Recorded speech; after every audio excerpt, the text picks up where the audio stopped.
Do you truly, in your heart of hearts, truly believe that this is a human being? This, Without a doubt. without a doubt, Yes. this is a dolphin fetus.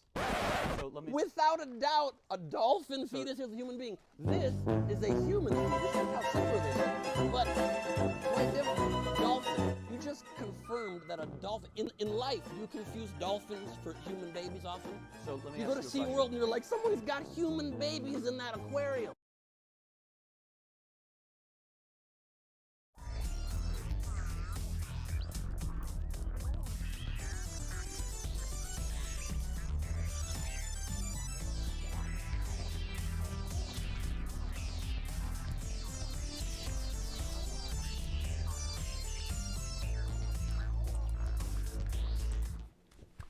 Good morning, my beauties and bees. I hope everybody is doing well today.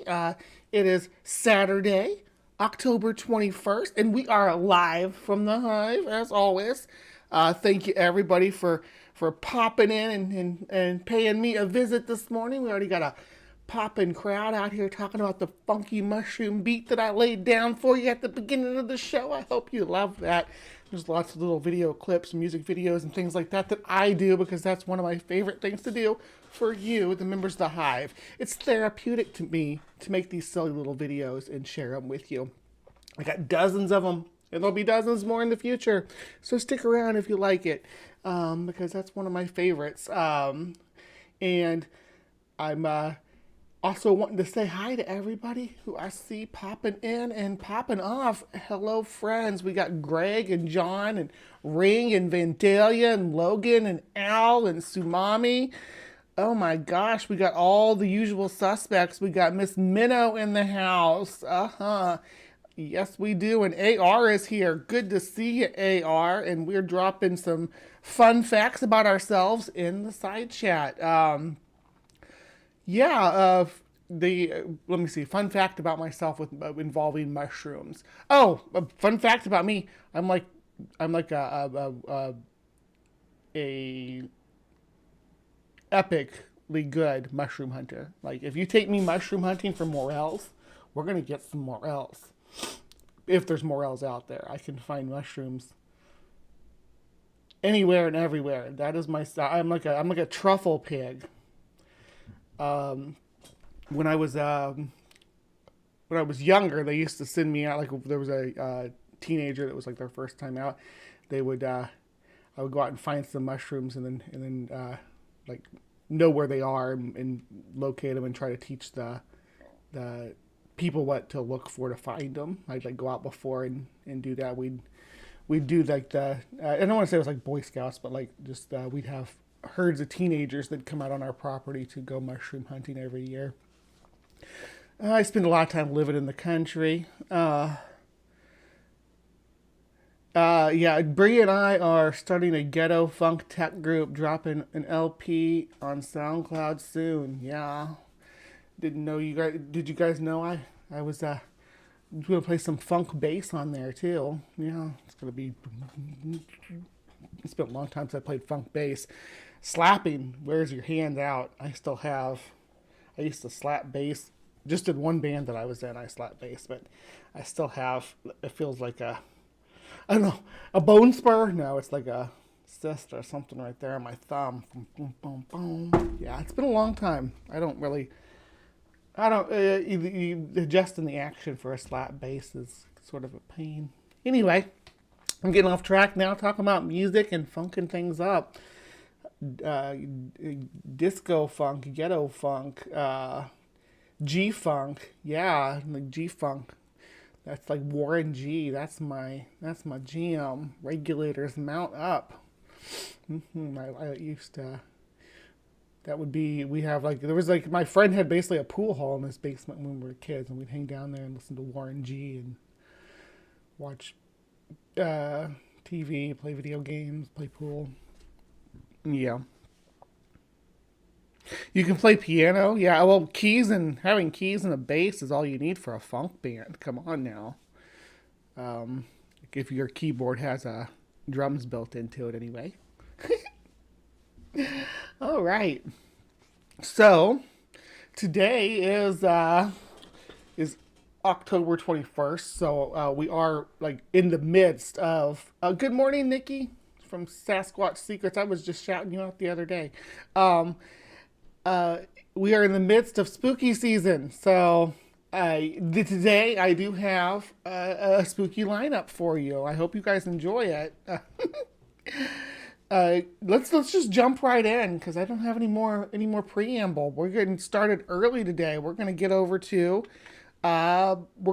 Cryptic Corner. I'll see you guys over there. Mwah.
Good evening, my beauties and bees, and welcome to another episode of Cryptic Corner, where we explore the unexplained, the supernatural, paranormal, and hidden, the mysterious, the alien, the accursed, and the forbidden.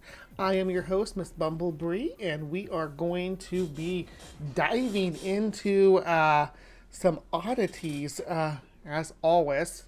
This one's a little more down to earth, though. This one's a little more of a conspiracy. It's not necessarily Halloween themed for this Cryptic Corner. We're gonna get Halloween stuff later on in Creation Watch. So if you're here for that, stick around because that's where we're gonna get really spooky. But not to say that there's anything less spooky and mysterious about the topic that we have on the agenda for today. It's just it has been on the back burner for a while. Just how to approach it. And some of y'all may have heard of this, and some of y'all may be like, I don't know what that is. This is a new one for me. So, I was born in 1983, so I was not part of the arcade generation, right? By the time that I was a teenager, arcades were dying because home consoles had taken over. But I do remember when I was younger, I remember the arcade generation because I was like a small child, like under the age. I'd say the arcade generation died out by like, I want to say 96 maybe, 95, 96, somewhere around there. So, by the time I was old enough to start going out by myself, by the time I was 12, it was over. That was not a place that people went to hang out anymore. So, I missed out on it, but I remember I'd gotten to go to arcades with my cousin. I'd gotten to go to arcades with my older sister. We actually had a little arcade in our hometown that was super tiny. And despite not being able to go to the arcade, our video store had arcade machines throughout the late 80s and early 90s. And they'd always have 2 or 3 arcade machines in there. And the kids from town would hang around those two or 3 machines when I was little. And sometimes I'd get to go, Mom, can I go walk to the video store and get movies? And she'd let me walk. By the time I was about, 8 or so. This was a really small town. We had like 3,000 people and everybody knew everybody.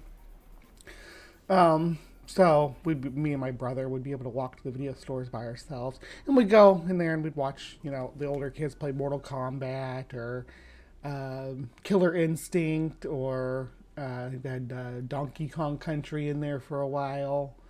Just games like that, just the regular old fashioned basics, not what you get when you go to the arcade. And they had all the freaking Terminator games with the guns and the roller coasters and all this wild stuff that you just couldn't get at your local place. I missed out on that, unfortunately. I'm only 3 years older than you. I barely got a few years in the arcade. Yeah, It wasn't a. It wasn't. It was home entertainment that replaced it because you didn't go to your friend's house and be like going to the arcade. How many? I mean, the arcade generation we lament missing. They didn't get to go home though and play video games with their siblings or their friends at home like we did. I mean, how many nights did you guys spend? Those '90s kids out there playing, Nintendo or sorry, not Nintendo. Nintendo was a little bit of the that generation's game, but playing Sega or Super Nintendo. We did have a Nintendo. Yeah, Sumami missed that generation too. I used to save quarters for the arcade machine at the bowling alley before I was allowed to have a home console. Yeah, they had games at the bowling alley in our town too. But they were like the same games that they got way back. So they had Pac-Man and like Pong and stuff like that at the bowling alley. But they did have like air hockey and my family actually owns the bowling alley in the little town I grew up in. Kind of fun. I don't ever go there, but they own it. Mortal Kombat. Yeah. Outsmarted my mom. She didn't want me to play Mortal Kombat and wouldn't buy me Nintendo. Go to the bowling alley. Absolutely. So, yeah, but today's about the arcade. Today is about a specific arcade machine, actually. And you all may or may not be familiar with it, as I've said. It's going to be a bit of a weird tale, but I'm here for it, and I hope you are too, because we're talking about Polybius. Let me know how the audio is.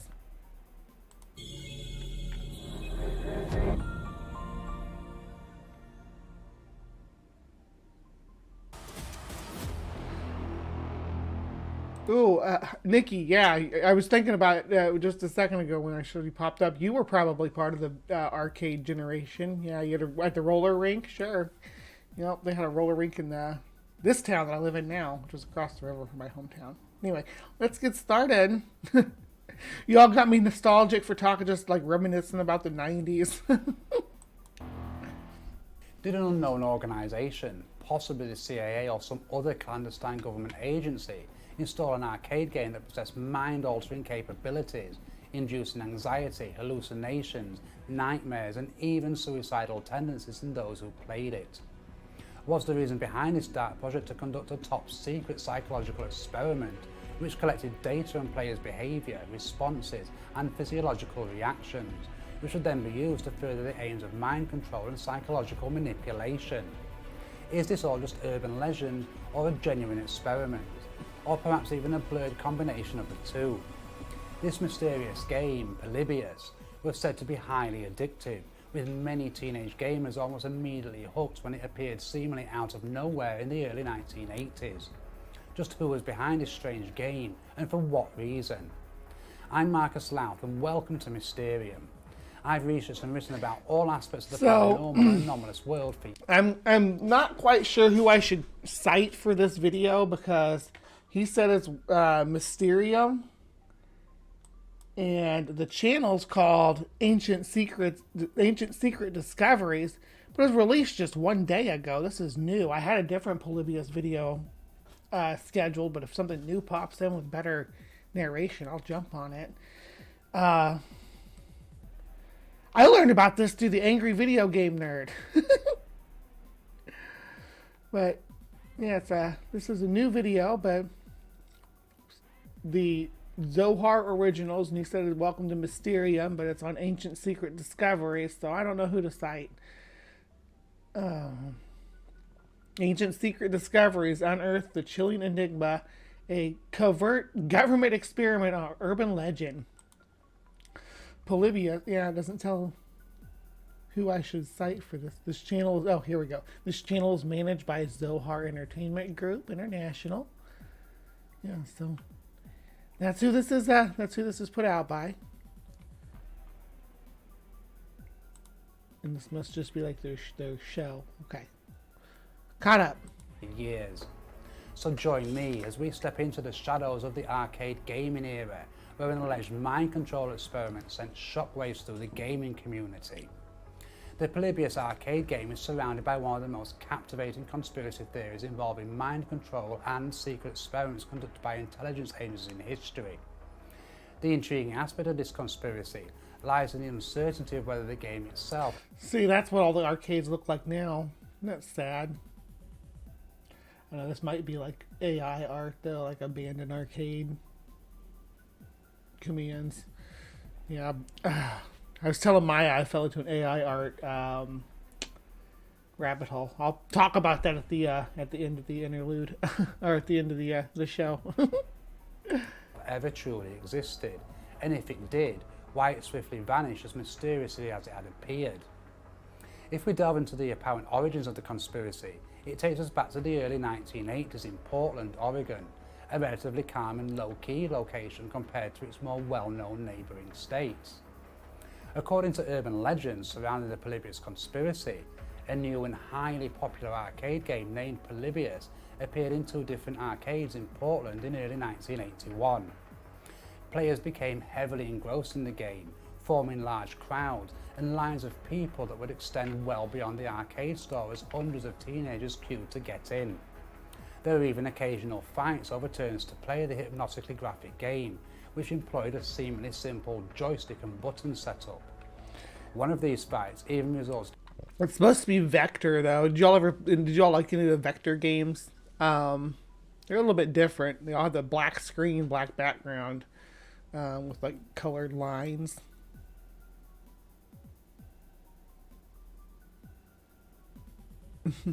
Yeah, I liked your I liked the ones I did for Bad Science Sunday. I did some AI art for Bad Science Sunday just for fun. There's some good ones.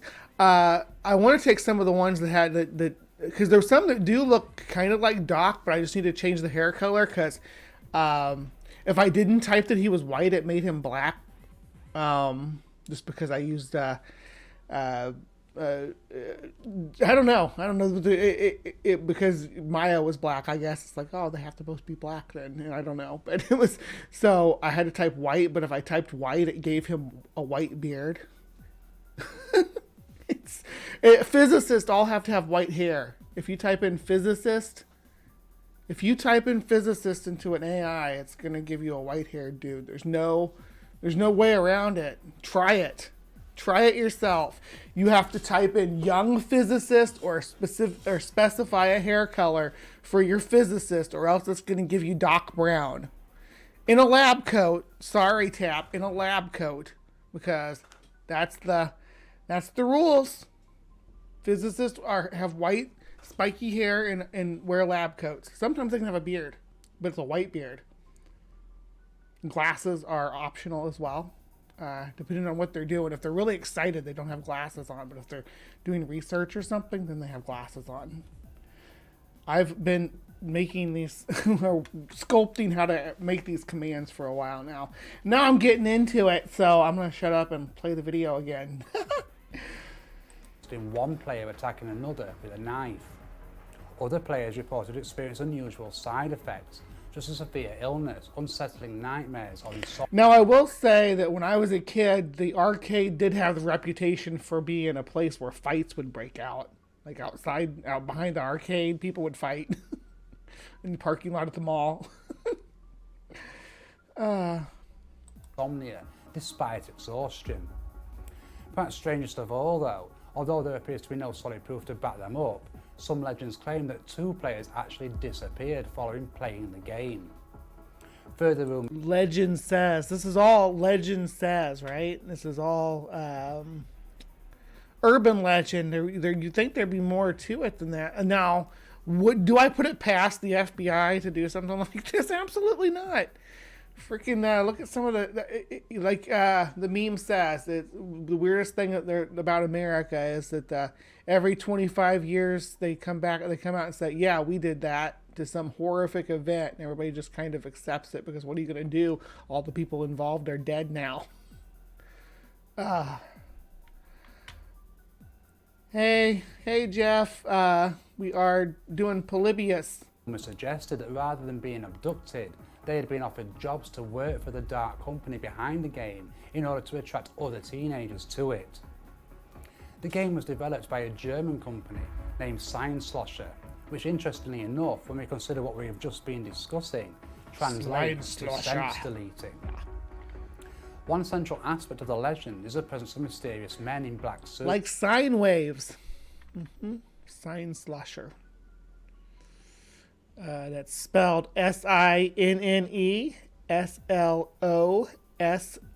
It's the hard O, or how do you say that? The one with the two dots above it. And then CHEN. Not quite a pneumatic Germanic word or German word. I mean, sense deleting or sensory deprivation. If it was real German vernacular, Sloshen would be pronounced Zinslossen. Its meaning, in German's one of the languages I took. Its meanings are derived from the German word sein, which is senses, and loschen, which is to extinguish or to delete. Though it was the way they are combined is not standard German. Sinlotion would be more correct. Yeah. Okay. I'll take your word for it. German. Ooh, it's from Skeptoid. That's Brian Dunning. I like Brian Dunning. Let me open that article up because, yeah, we're gonna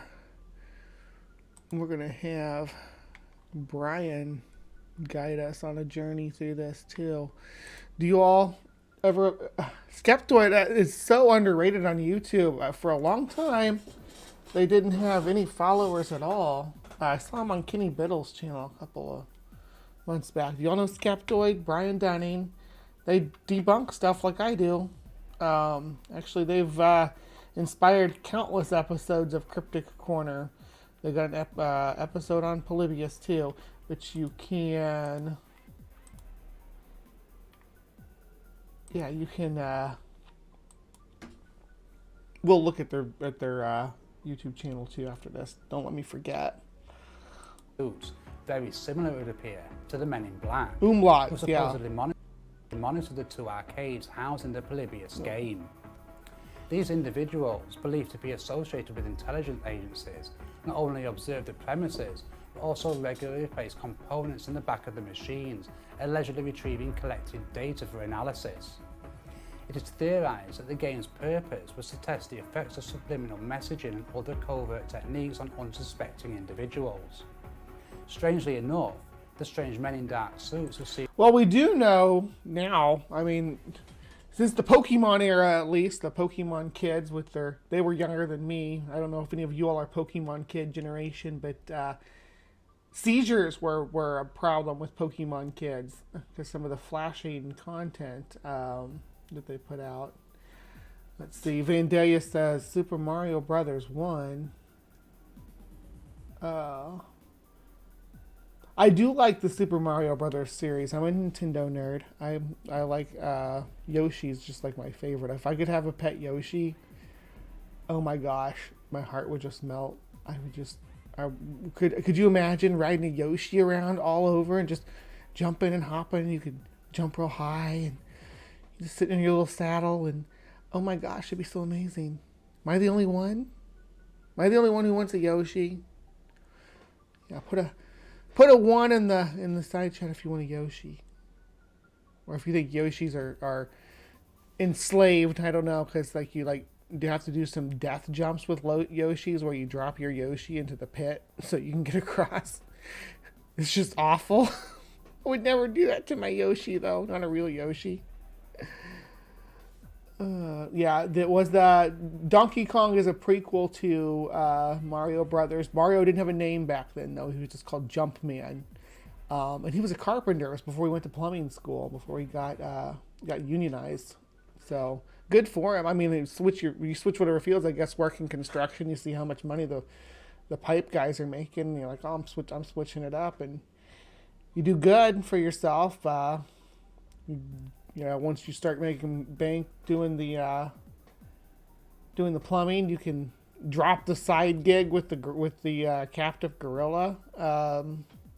Makes sense. I follow that lore. Let's see. Tap will age like fine wine when he finally gets white. I bet he will. In between Donkey Kong and Super Mario Brothers was Mario Brothers with no super. Yeah, where you jump around in the sewers, jumping over Koopas. Or not Koopa. Well, there are Koopas. There's Koopas and there's like bugs and stuff. All kinds of creatures jumping out. It's like a still frame with just scaffolding you jump around on with a sewer background. I went to a motel here in town once in a lower floor, and they had a Super Mario World arcade. It was strange. I was promised a freaking Zelda ride at Super Nintendo World, and instead we're getting a freaking Mario Castle and next a Donkey Kong ride. So I'm not friendly to either right now. They should be pushing Zelda, because Zelda has the Breath of the Wild, from Breath of the Wild forward, this new format for Zelda fans. I love it. They need to promote that. They need to have a Hyrule. If anything, they need to have a Hyrule section of the Nintendo Land, right? Or Nintendo World. Where is Nintendo World? Is it in Japan? I imagine it's probably in Japan. Had a giant SNES controller. How many quarters have you all spent at the arcade? Who loved the era? I didn't get to spend too many. Not anything compared to a lot of kids. I was a bit of a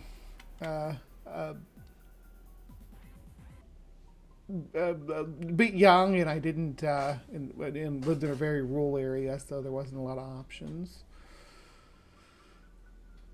Good morning back. I lost everybody. There we are. Nintendo better give me the damn Zelda ride. Yeah. before you're elderly.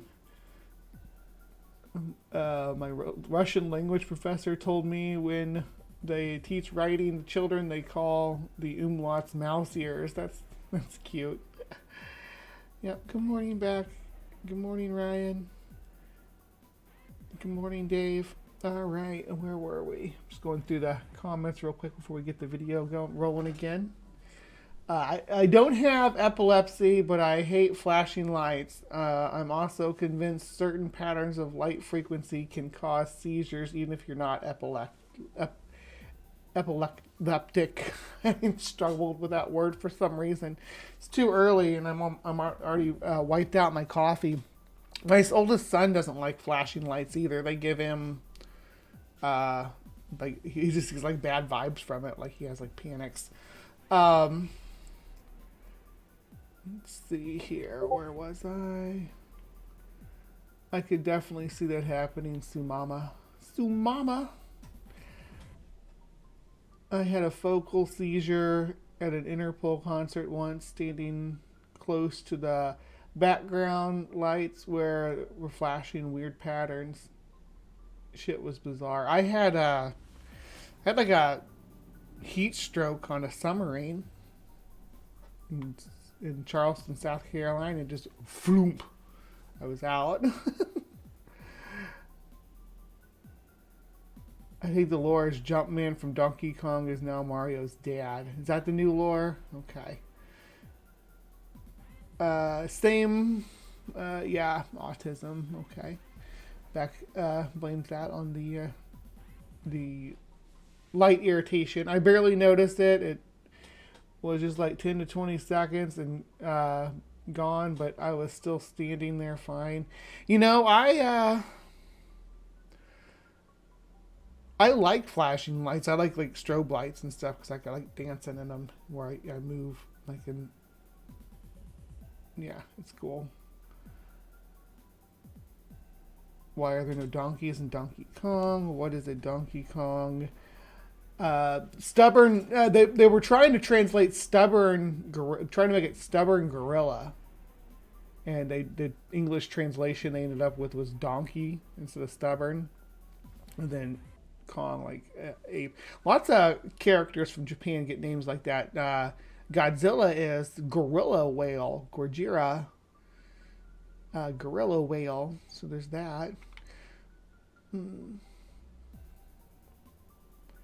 All right, let's get this show rolling again. Goodness. Service machines showed no interest in the abundance of quarters inside them. Additionally, these mysterious observers displayed a particular curiosity in those players who fell ill after playing the Polybius game, perhaps endorsing the suggestions that the game was indeed part of some kind of mind manipulation and controlled experiment. Rumours circulated that the game's creators had connections to military technology, especially in the realm of behaviour modification algorithms. No, I can understand that people being adverse to flashing lights. A lot of these early video games did have, with the black backgrounds, did have this strobing effect that they would do, like when you would destroy an enemy or something, it might do like a flashing explosion, things like that that would that could definitely trigger a seizure. I could see that happen. Just hitting the right pattern, hitting the right colors next to each other, and flashing in the right consistency, and yeah. Claim to have played a Polybius game. Like this right here. Sorry guys, if anybody's having a hard time with this. Intricate puzzle-solving elements and an overall engaging experience for the mind. When I play this on my, when I edit this down, I will. I'm gonna mute that off. When it pulls up flashing colors like that, I'm gonna put a filter over it. Maybe either blur it enough that it's just like they can't, like the, you know how they do the fancy Christmas light pictures with where the lights are big orbs, where you adjust the ISO just right, and it does that. And it's how you get orbs on like ghost videos too. So a month, the Polybius game abruptly vanished, leaving no trace behind. Various explanations have been proposed to interpret the Polybius conspiracy. One theory suggests it could be attributed to a world record attempt where two players fell ill after playing Tempest and Asteroids for over 24 hours in the same arcade. Coincidentally, an FBI investigation into illegal gambling activities occurred around the same time, with witnesses reporting the presence of suited agents in the days leading up to a raid on several arcades. See, that's how it all links together. The FBI, the official story is that the FBI was in arcades investigating gambling that was going on with arcade games. And people, basically, people making bets on different players who'd spent hours and hours in the arcade doing their thing. Another possibility is that game companies often select specific arcades to test out new games, some of which may stay for several months, while others are removed after only a few weeks. This could potentially explain the brief appearance of the Polybius game. However, the lack of documented evidence regarding the game's existence raises questions. Opposing viewpoints dismiss the Polybius conspiracy as an internet age hoax. It is worth noting that such perspectives will conveniently suit intelligence agencies and their agendas. Even after almost 4 decades, the Polybius conspiracy continues to fuel debates. If there was any truth to the notion of mind-altering research occurring right under the public's nose, it begs us to consider the implications when it comes to modern-day entertainment such as video games and television. Considering the mysterious machine's regular collection of information and data, what kind of influence on the mind and the data would be of interest to intelligence agencies? While computer simulation is widely used today for training soldiers, well, I mean, and that's the thing too. We've come such a long way with like virtual training and virtual interactions and stuff. We know a lot more about them since this time period, right? Since the early '80s, we've come a long way in our knowledge about that. You'd think if we unlocked something with Polybius, where we could control people with visual stimulation, that it would be in effect now. Maybe it is. Maybe we are all trapped to our screen. Maybe I'm part of it here on your screen today, while some shady underground agency sends invisible stimulations through the static waves of my YouTube broadcast into your homes, into your phones, into your heads. Who knows? Maybe they discovered it's an audible frequency and they just have to put it right just below the range of human hearing. And now all of you are under my control. Or not my control, I don't have any control. I kind of suck actually, but I'm a tool. I'm a tool for the secret agency who's sending you these subliminal messages. Probably do it to go buy more fossil fuels, I'd say. That'd be the message that they're sending to you on here. So, go buy more fossil fuels and subliminal. That's what they would do with it. That's the thing. We're talking about shady FBI underground experiments, right? What would they do with that information? They'd use it to sell you crap. I'm about to go into a George Carlin skit here, but that is what the people on top, what they want to do. They want to sell you stuff. If they have any way of mind control, they're going to use it to sell you stuff. So, keep that in mind. Yeah. That's telekinesis, John. What about the power to move you? Oh, goodness. Bree, come on my show tomorrow afternoon. Oh, baby, what's the topic? I would love to. What's the subject matter? I'll be happy to jump in. Let's continue on with our Polybius conspiracy. Look at this guy with his Charlie Day background. I love it. Like the newspaper clippings and stuff. I actually thought about getting a poster like that to put behind me, but I went with the piranha plant instead, just because it looked more. Wish it didn't wash out so much when there's actual light. But what are you gonna do? It's a sunny day out. One would expect such tests to take place within military campuses away from public access. If a secret operation did occur in Portland in 1981, it appears that this field experiment, with several variables at play, was likely monitoring the results of influencing a relatively widespread audience. As seen in previous conspiracy circles and the UFO community, discrediting something can be achieved by surrounding it with disinformation and false claims. This is certainly an element worth considering when it comes to mind control experiments. It is advisable to keep this notion on our mental back burners, as it adds another layer to the complex world of mind control experiments. Okay, so what should we make of it? So me and Ryan have been talking about doing something for months too. This week, what do I got going on? Yeah, let's try to pin down an evening this week, Ryan, to have some fun. I got something scheduled with Maya too. We might just merge that on together and talk about. I can't find the video that I wanted to do yet. I'll dig for one, but I wanted to talk about well, we'll see, about pets. Yeah. Mm-hmm. While the Polybius conspiracy remains intriguing, it is important to approach it with skepticism. No concrete evidence has ever been presented to substantiate its existence or confirm the intentions behind it. However, it is worth noting that the lack of evidence does not disprove the conspiracy entirely. Some proponents argue that the secrecy surrounding such projects could explain the absence of substantial proof. Interestingly, the myth of Polybius has persisted over the years, gaining momentum through internet forums and conspiracy theory websites. Yeah, and Nikki, I'd be happy to come on your show tomorrow. I accept your invite. Give me a time. Send me a time on. We're friends on Facebook, so send me a time on Facebook, and we'll do that. And I can bring a topic. Don't yeah.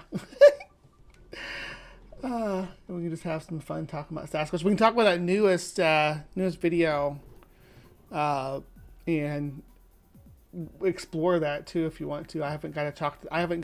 You've probably talked your butt off about it. I haven't got to talk to anybody about that new Sasquatch video except for my little Hive. Like I haven't talked about it on camera or anything. So we can talk about that, and also we can talk about the alien mummies that they found a few weeks back. We could just mishmash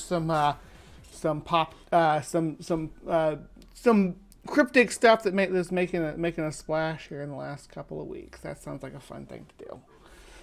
So if you're not subscribed to Nikki's channel, it's Sasquatch Secrets, just like it's spelled in her name. So don't miss out on that. Polybius conspiracy continues. Tale has even found its way into popular culture, appearing in video games, TV shows and documentaries. This continued interest suggests that the Polybius conspiracy still captivates the collective imagination, fueling speculation and debate among enthusiasts. Proponents of the Polybius conspiracy emphasize the plausibility of government involvement. Oh, Nikki, we're not going to make it the whole day. I just wanted to touch on it with you because I say even the Sasquatch community is like, this is sus. Involvement in secret experiments, citing historical precedents like MKUltra, a real CIA program that explored mind control techniques. They argue that the lack of concrete evidence is deliberate attempts to cover up the conspiracy and protect classified information.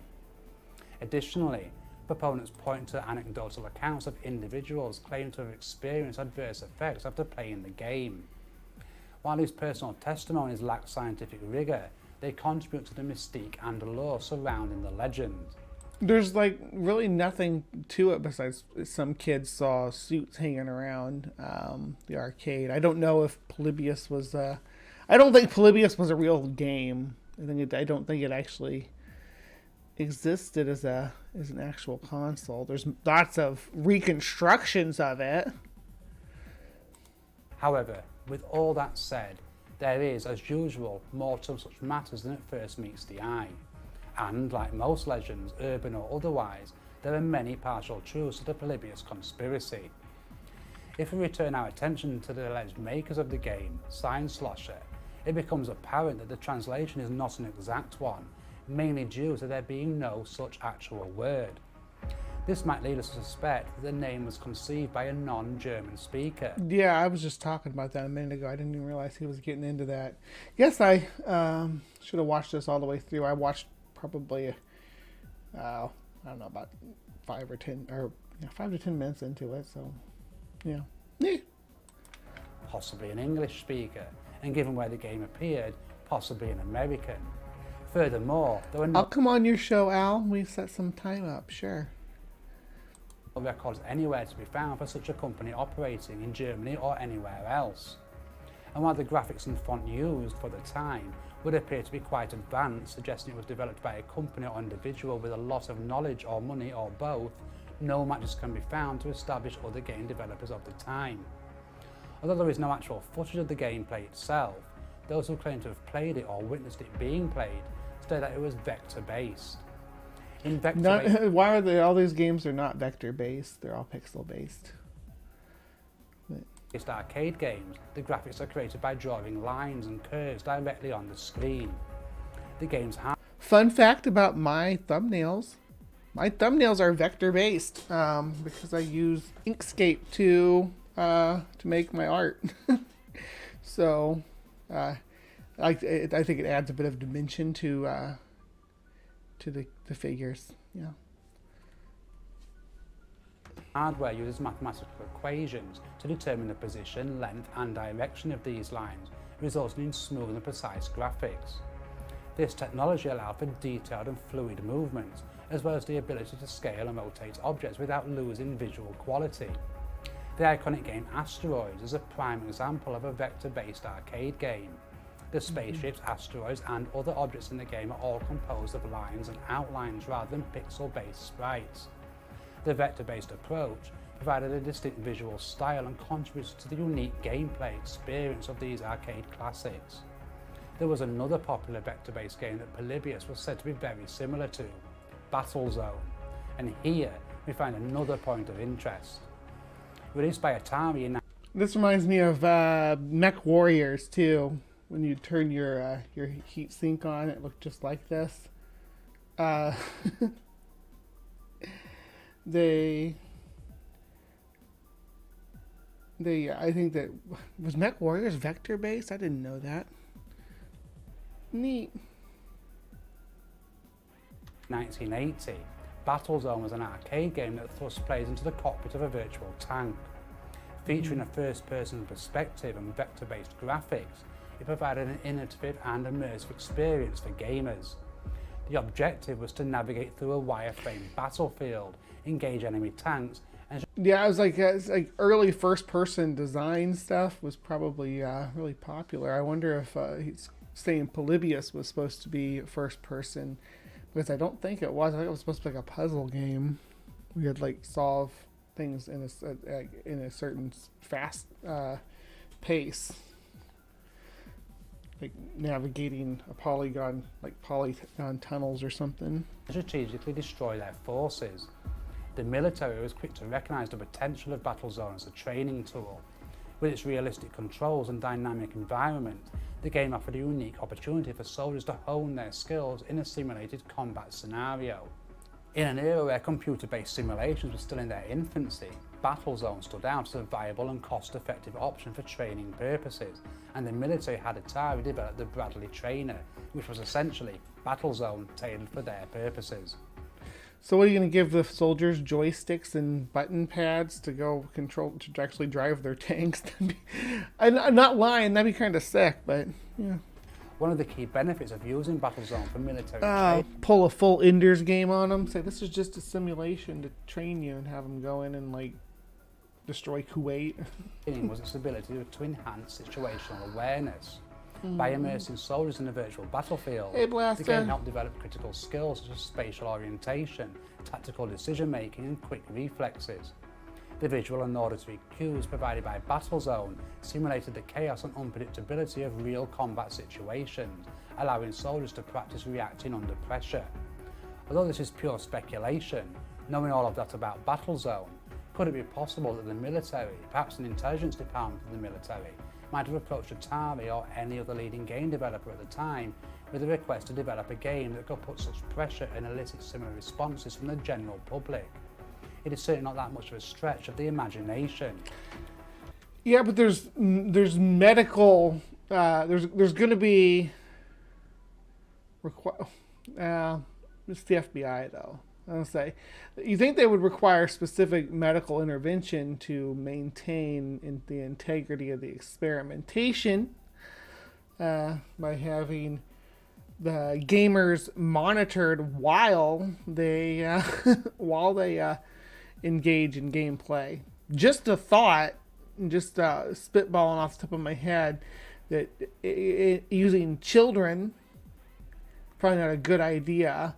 But when they're openly expressing that their intention is to use this for soldiers, I definitely wouldn't put it past them doing this kind of experimentation on soldiers. But dropping a what is essentially a programming, a neural programming device into a arcade in the 1980s with a bunch of teenagers, I don't know about that. More ominously, there are also accounts of other youngsters becoming sick and even dying after playing vector-based video games. One of these incidents even occurred in Oregon, when teenager Michael Lopez collapsed after playing the vector-based game Tempest in January. That's a different game, though. Tempest is the one I've heard Polybius compared to the most, though. Everybody always compares it to Tempest and says that the gameplay was like Tempest, so puzzles and stuff. I haven't ever played Tempest, but I've seen screenshots of it. I think we probably all have and just didn't know what the game was. Anytime you see like a montage of 8-bit video games, it's Tempest. If there's a vector game on there, it's probably Tempest, other than maybe Asteroids. In 1982. While playing the game, Lopez began to feel a pain building in the back of his head, a pain which grew so bad he struggled to see clearly.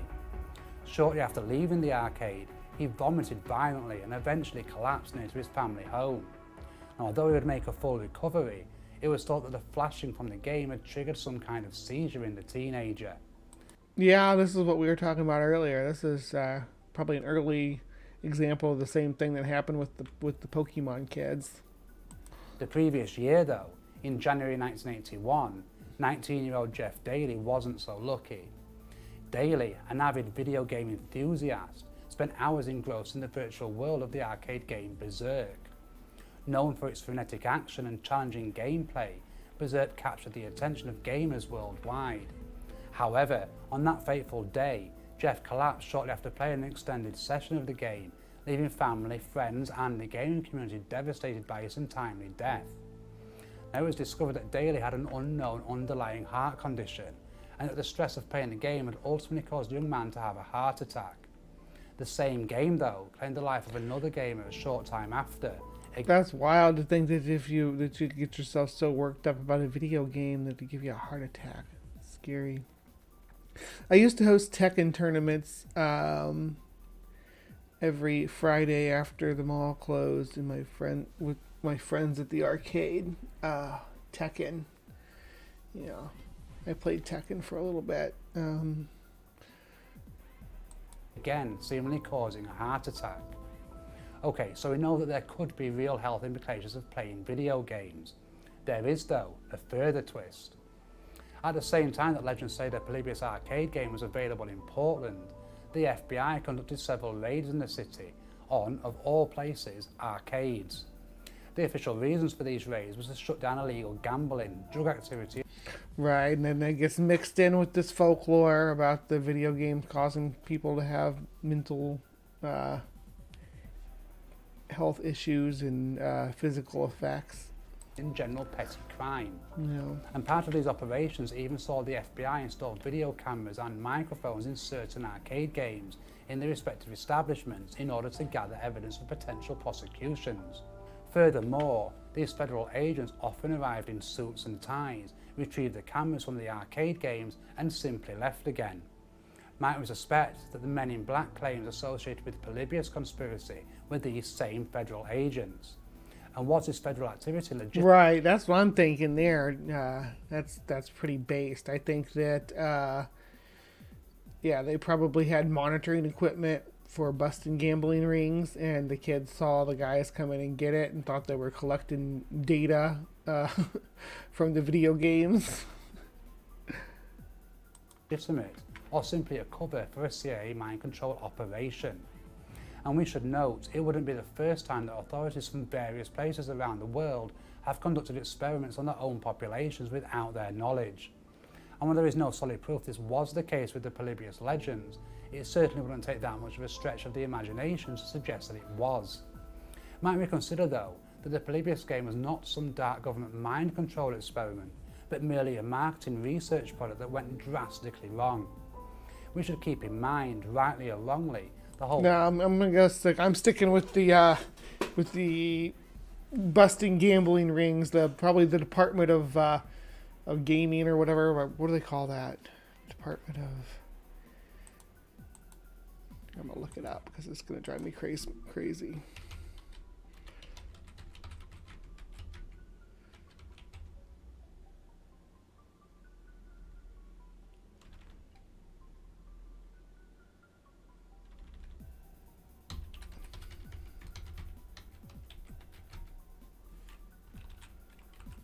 Yeah. In my state, it's called the Gaming Board. I don't know what it is in Oklahoma, or not Oklahoma, Oregon. Let's see, Oregon. It would be. Well, this is now though. This is current, so.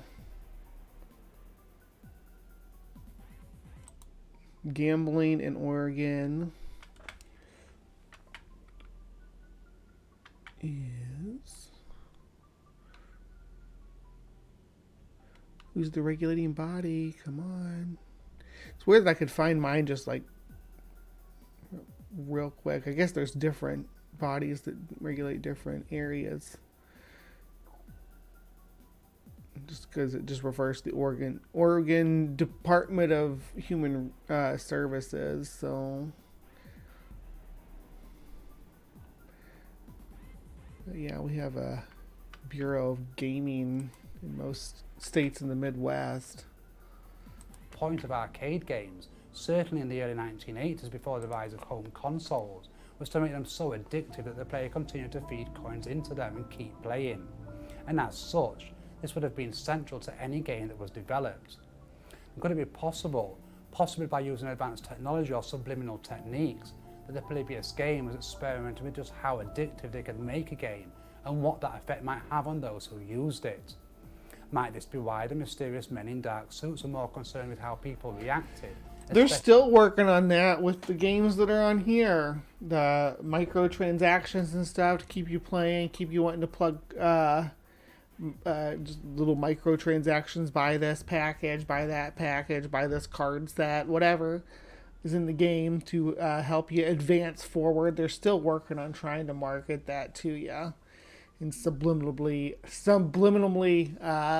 give you a message to pay a little bit more money for this little bit of perks. I don't like the only games I play on my phone. The only game, I guess I should say, is Angry Birds, and I don't play it that often. Sometimes I play it in the bathroom, but I don't ever buy any other little special packages and stuff because I want to get by on my own merit, not buy stuff.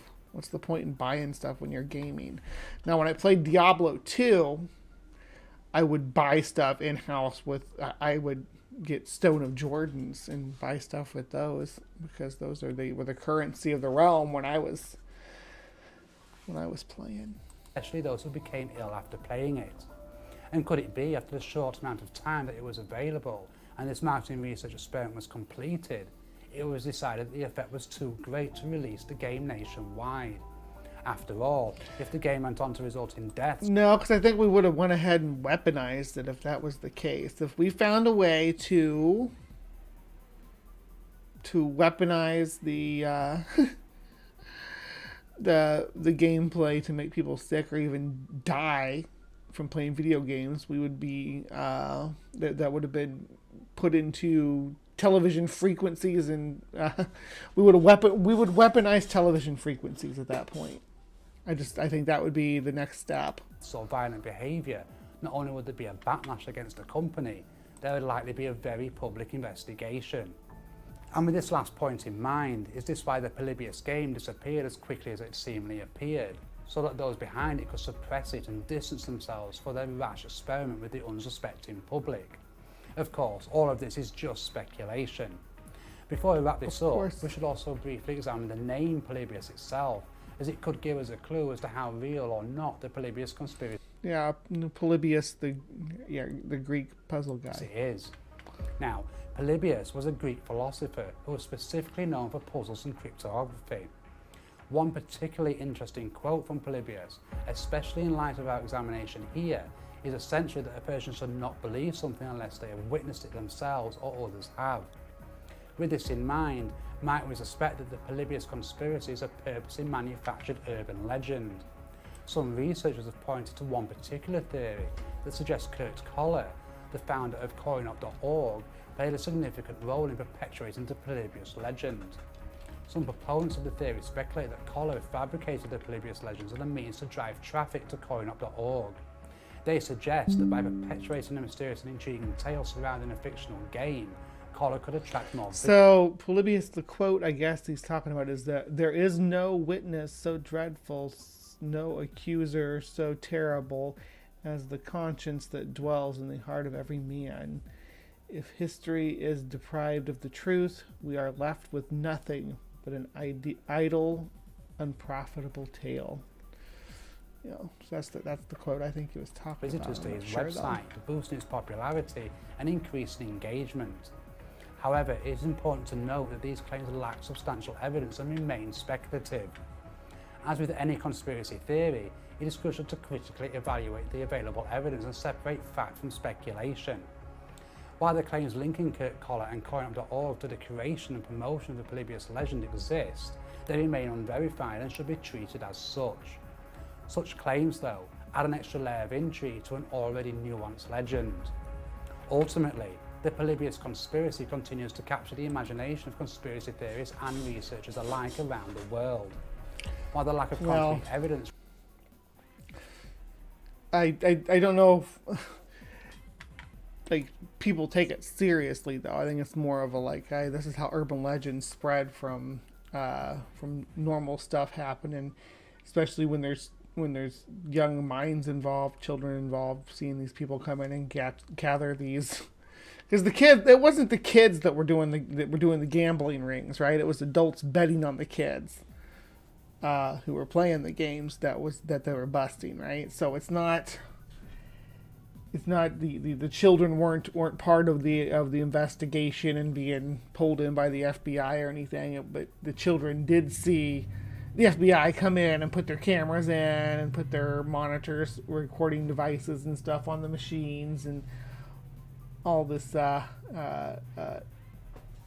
mysterious interference by men in suits that probably started a great many rumors. Raises doubts about its authenticity. The persistence of the legend and historical precedents keep the flame of intrigue burning. Whether the Polybius conspiracy is an elaborate work of fiction or a hidden truth waiting to be uncovered, its allure lies in the unknown. As we delve further into the depths of conspiracy theories, it is crucial to maintain a balanced perspective. Only then can we unravel the mysteries that lie within and discover the definite truth, whatever it may be. For now, I'll thank you for joining me, and until next time, goodbye and take care. All right, yeah, that was Dark Mysteries of Arcade Game Polybius Secret Agency Experiment. And this is Ancient Secret Discoveries. This is the channel here, and I said, let me look at Skeptoid real quick.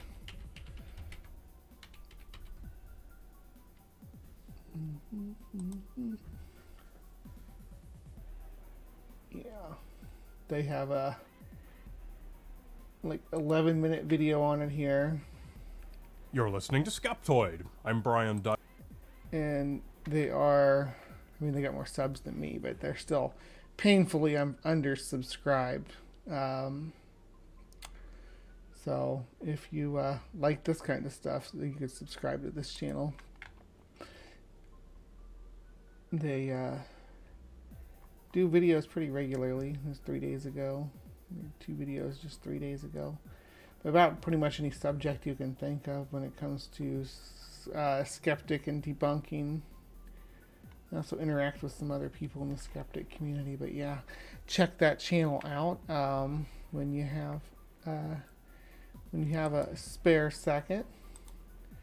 But yeah, so that was Polybius, the mysterious video game that appeared in Oregon and was used to allegedly brainwash children into all kinds of different physiological and psychological responses that were documented and stored by the FBI.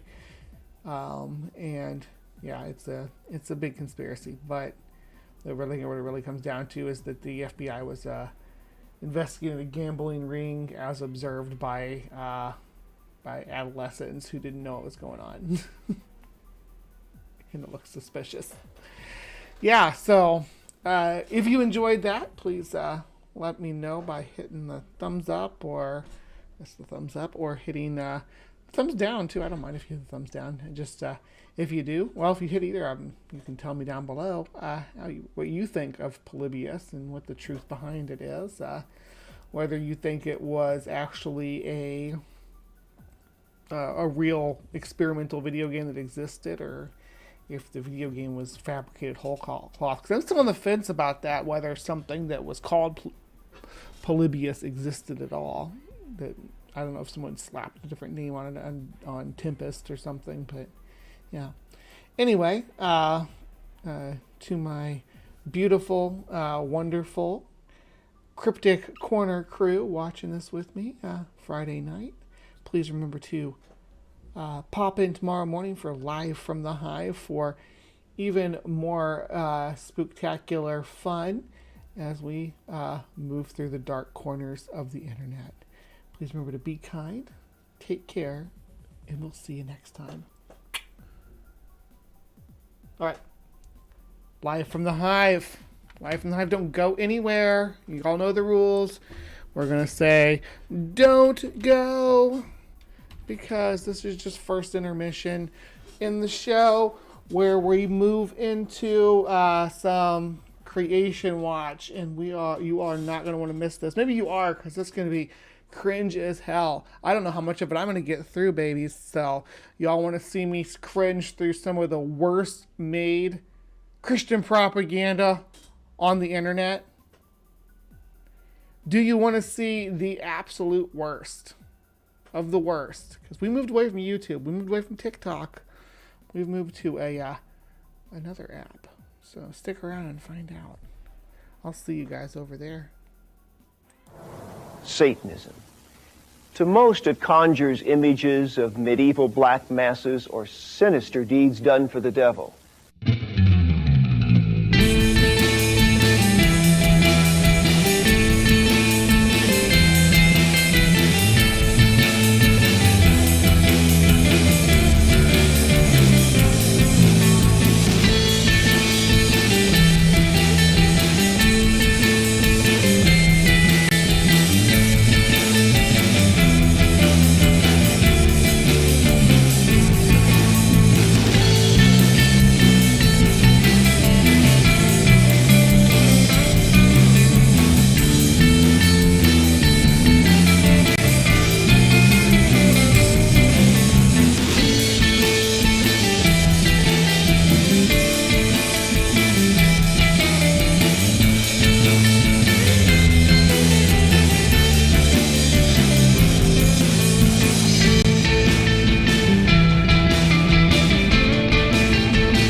Must expose all the evil being done in the name of Satan.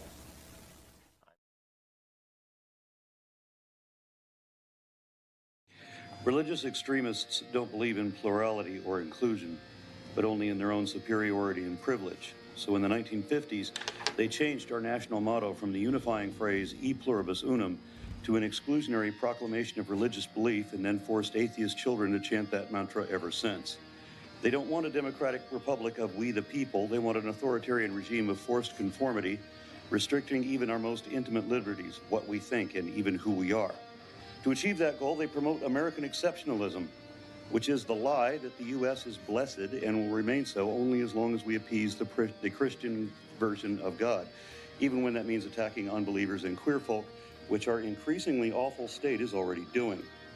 In order to sell the first lie, they need to couch it in another lie, that the U.S. was founded as a Christian nation, which is demonstrably factually false even according to the founders themselves, and the lie that our laws were based on Moses, who experts now say never existed.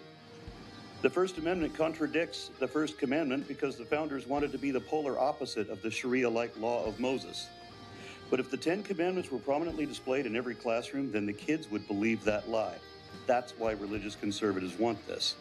They are relentlessly trying to rewrite history to undermine our pioneer example of a secular nation, the only form of governance that can provide religious freedom. Our model has become the envy of the Western world and is now emulated by older countries that were once the oppressive theocracies that our forefathers escaped, and that Christian nationalists now want to drag us back to. Lieutenant Governor Dan Patrick said this bill would promote religious freedom, which of course it won't. It will have the opposite effect, which is the intended effect, to promote Christianity to a privileged position. This bill is an unconstitutional establishment of religion by design. That is the whole point of it, and the only possible purpose behind it, so it must not pass. All right, members, excuse me, any questions for this witness? All right, we appreciate you being here. Chair calls Charles Cruz.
Muted.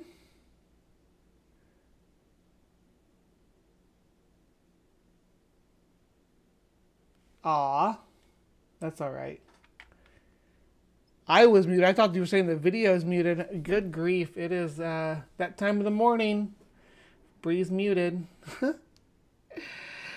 Thank you, guys. Top-notch production we do here.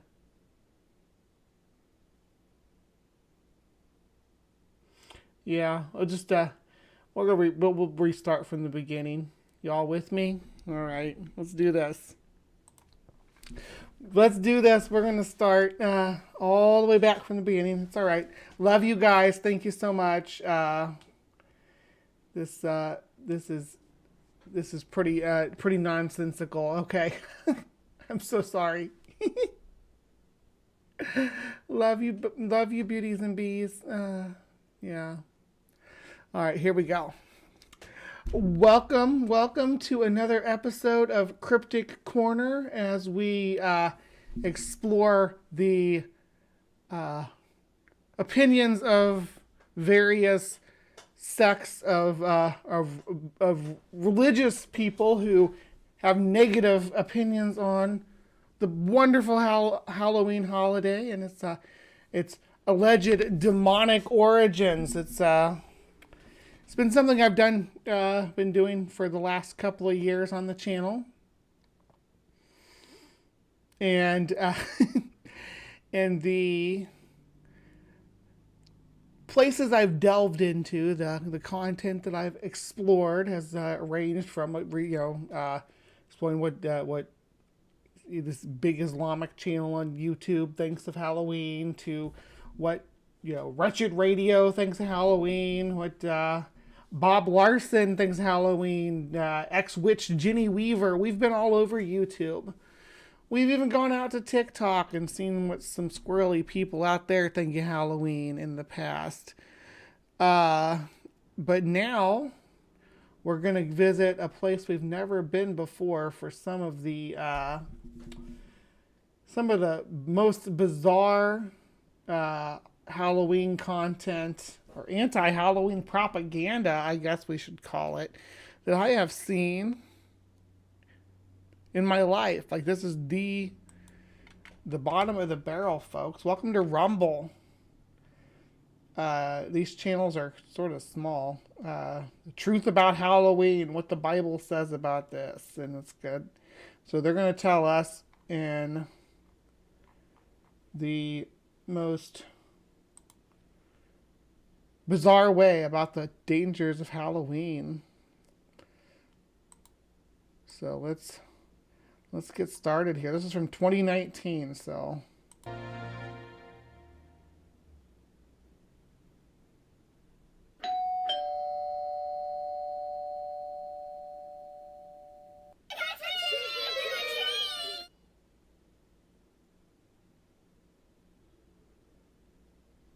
freaky, dude. Should Christians celebrate Halloween? Yeah. Shabbat school.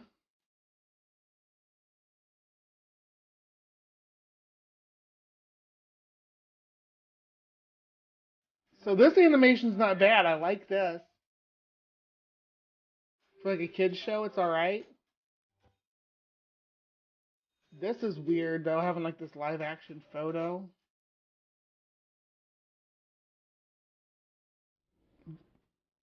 Are they learning? Wow. They're learning the Hebrew script, I guess.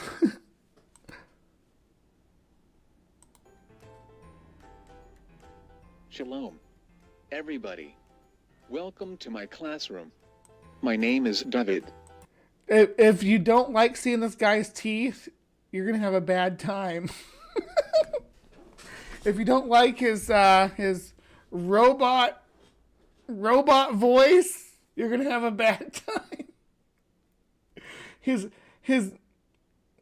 mouth moves, but not like it should. I am your Shabbat teacher. No, you're not. Keep away from me. Should a Christian celebrate Halloween? There's got like a dreidel up there and stuff. Or the Jewish holidays. Is there anything evil about a Christian dressing up as a princess or a cowboy and going around the block asking for candy? It's less creepy than this video. Move your lips, please. No, there is not. What seems innocent may not be it as much. Oh, it blinks too. Did you see that? Ah, it's the devil. A witch. A skeleton, a ghost. I don't know what else we got here. Yes, give him candy. That's how trick-or-treat works. But dog. Yeah. You may well ask, why asking for candy? Must be on Halloween? Are you promoting that feast with innocuous costumes? There are things about Halloween that are anti-Christian and should be avoided. Like what? Wait. Should be avoided. So I guess we're going to find out, but you just saying it matter-of-factly like that. Believe it or not, most of our Halloween practices can be traced back to these old pagan rites and superstitions. Ooh. October 31st has long been known as the Festival of the Dead.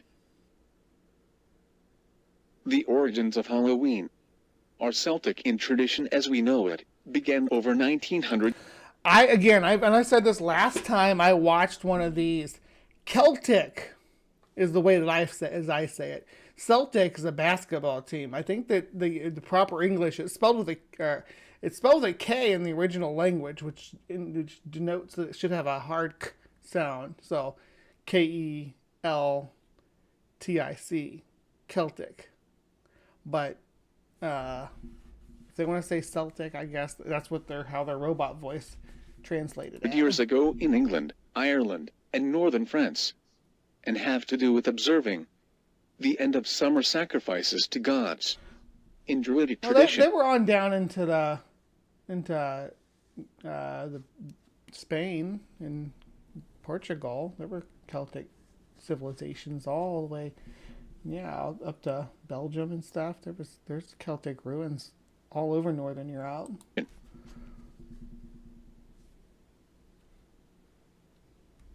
The Celtic tribes and their priests, the Druids, celebrated this day as a marker for the change from life to death. Halloween is a real... I hate your robot voice more than your robot face. The only thing that was distracting me from your ugly robot voice was your ugly robot face, and now all I can hear is your ugly robot voice. Some of the animation here is good. I like this animation with the moon and stuff. Sacred day for those who follow Wicca. In fact, it is one of two high and hold.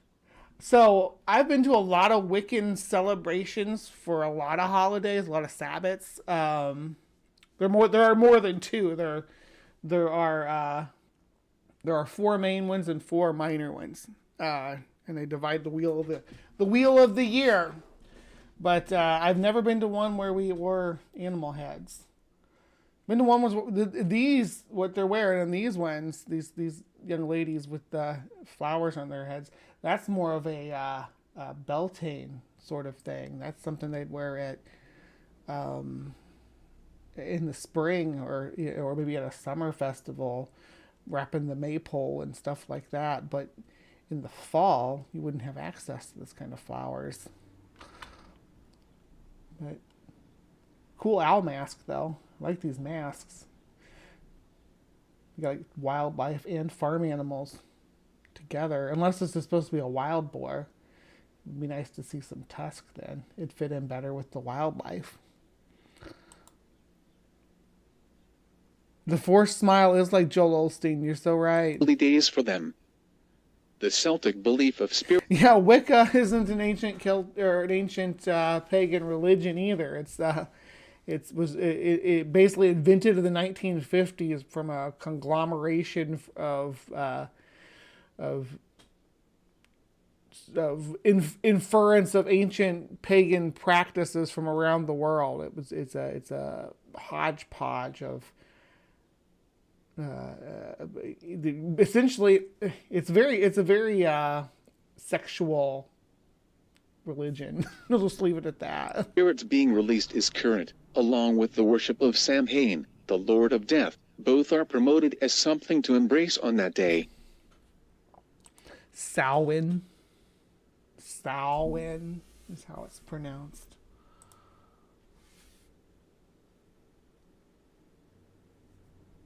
There is no question in my mind that to those who believe and follow... Right, we know like medieval practices, and they pretend like they're ancient Celtic practices. We just medieval folk practices from these areas is what we get, is what are passed down through superstitions today. Some of them are based around maybe have roots in pre-Roman era, but for the majority of them, it's just inferences. Like there'll still be places where they do certain rituals to respect the stones or the mounds or whatever they have in the vicinity, but they're not actually directly linked to the original use of these sites. Just a modern interpretation, especially druids. There's no modern druids. There were secret orders of druids in the from the 17th century up till modern times, but they're not anything related to modern druids. Follow the practices of witchcraft. Halloween represents an opportunity to embrace the evil, devilish, dark. Christians should not be involved with occultist practice or divination. Now this animation is fucking off the hook here. I'm going to, let me rewind that a little bit. I might make a music video out of this with this stuff. What do you guys think? Should I do like a... In fact, it is one of two high and holy days for them. The Celtic belief of spirits being released is current, along with the worship of Samhain, the Lord of Death. Both are promoted as something to embrace on that day. But I'm gonna do like with. There is no question in my mind that to those who believe and follow the practices of witchcraft. Look at this. There's just a pig dude and an armor like an orc, I guess, and this is a witch. And there's various styles of animation being used here. You got. I don't disagree with multiple styles of animation used in a piece of art, but you want to kind of limit it and not vary them too much. Like the broom and the cat, they're not the same animation style, or like the skulls. And the skulls and the cat are, and the broom is a different style, and the pumpkin. Yeah, there's just so much going on here. Anyway, the owls are a different style. Halloween represents... We're going to freaking have so much fun with this. I'm going to do it. An opportunity to embrace the evil, devilish, dark. Christians should not be involved with occultist practice or divination. Note, God's command against divination in Deuteronomy 18. Hold on. I want to do it too. Let me back up and do it with her. Come on. How far back do I need to go? There we go. All right. Be involved with occultist practice or divination. Note, God's command against divination in Deuteronomy 18. There we go. Occultists believe Halloween. I did the whole spell, guys. Is a time. I did the whole spell. Let's see what happens. Of transition between life and death. Some occult practitioners practiced divination and believed you could learn the secrets of life and wisdom by lying on a grave and listening to the messages from the long departed. Really? I wish I could do that. There's some people I need to talk to who are dead. Have been dead for a while. I need to talk to them. So you can just lay on their grave? Really? Occultists also taught that spirits and ghosts left the grave during this night and would seek out warmth in their previous homes. Villagers, fearful of the possibility of being visited by the ghosts of past occupants, would dress up in costumes to scare the spirits on their way. They would also leave food and other treats at their door to appease the spirits, so they would not destroy their homes or crops, but instead... Talk about despondent animation. Look at these different mask styles. Good Lord. That move on down the road. That is the real reason why kids dress up in costumes today and go door to door seeking treats. Occultists also would try to scare away the spirits by carving a scary face into a pumpkin. Nah, they didn't have pumpkins. They had the turnips. We went over this last time. Do you all want to see the turnips again? We can look at the turnips again. Turnip jack-o'-lanterns. Absolutely horrific. We're going to see. Let's see here. Yeah, if I'm feeling a little bit squirrely from dancing with the, yeah. Be prepared for absolute horror. Raw. Look at these monster. Oh, you're halfway behind the chat box. I guess nobody's chatting right now though, so that's good. Yeah, that doesn't look so bad. These ones look horrendous though. Raw. Okay, teeth and stuff.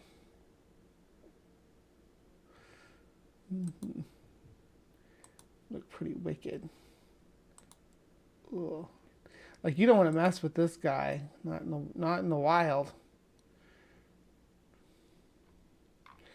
Yeah, this is a good contrast. You got. Here we go. Here's what we're gonna do.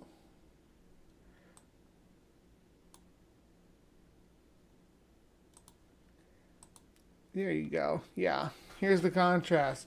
Goofy American pumpkin. Freaky old world pumpkin. That's the difference.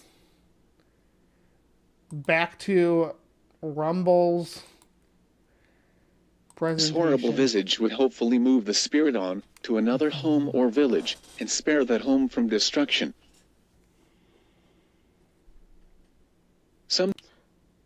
You know, I never thought about that before, but the way you just described it there, they interpret this practice as if it's a similar practice to, like, they're equating, it seems like there's an equivocation to Passover there. Am I wrong? Like, they're trying to conflate the Jewish and Christian tradition of Passover with what jack-o'-lanterns represent to the Celtic people with it's only tangentially related to that practice, but again, this is more medieval style stuff. Sometimes the villagers would light a candle and place it within the pumpkin and use it as a lantern, hence the name jack-o'-lantern. This is the origin of carving pumpkins at Halloween.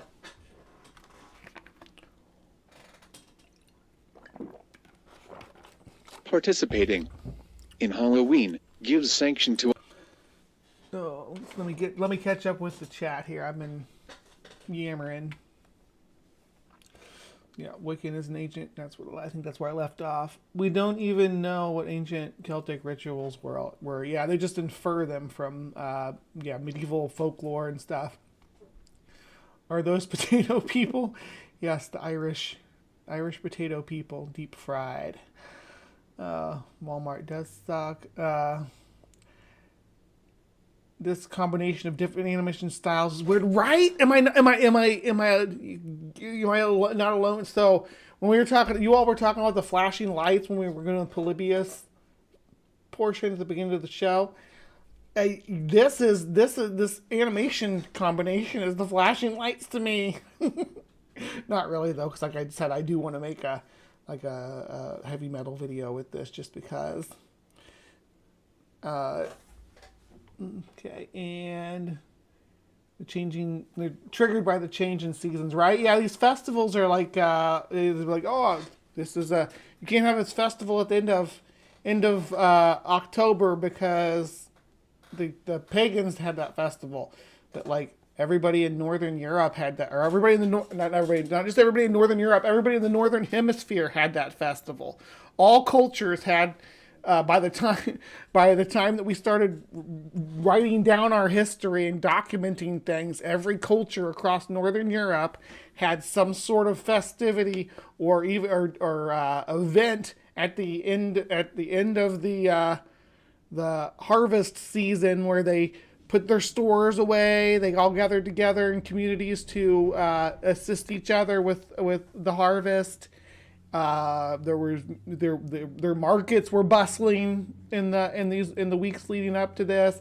And at night they'd have bonfires and parties. This was common everywhere because that's how humans do. We recognize same as the caribou migrating when the flies start biting in the Arctic tundra, triggering billions of animals to move across the northern world. But when it comes to its effect on humans and impact on us as a species, when we start seeing signs of frost, when the deciduous trees start to change colors, and all of our crops are starting to get where they need to be for us to harvest them. That's the celebration we're talking about here.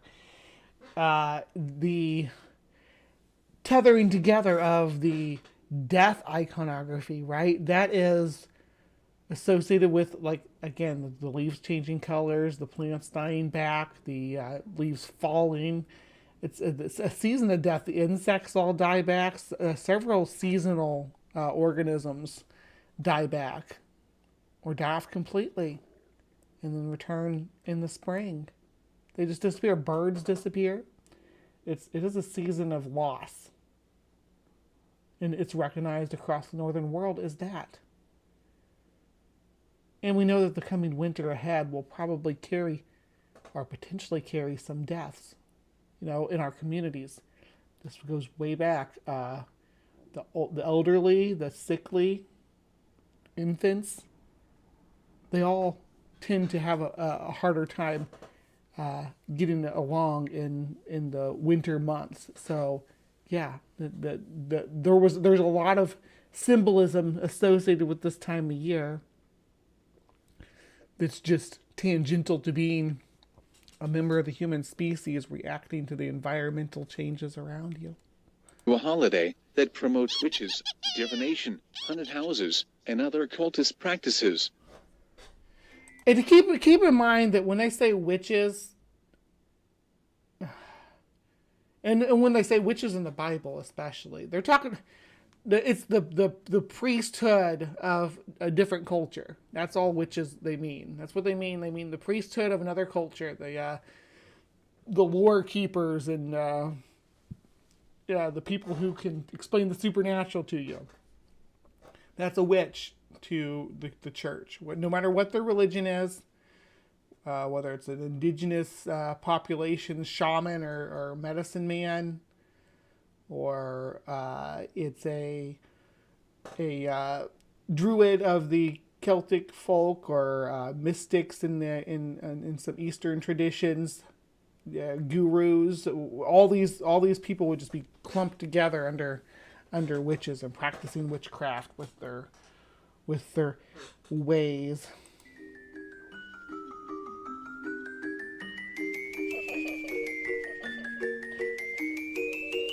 Oh, some Harry Potter, guys.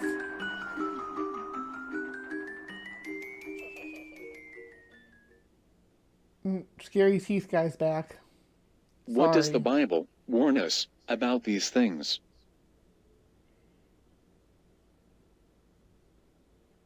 Romans 12:2 from New Living Translation Bible version. Don't copy the behavior and customs of this world, but let God transform you into a new person by changing the way you think.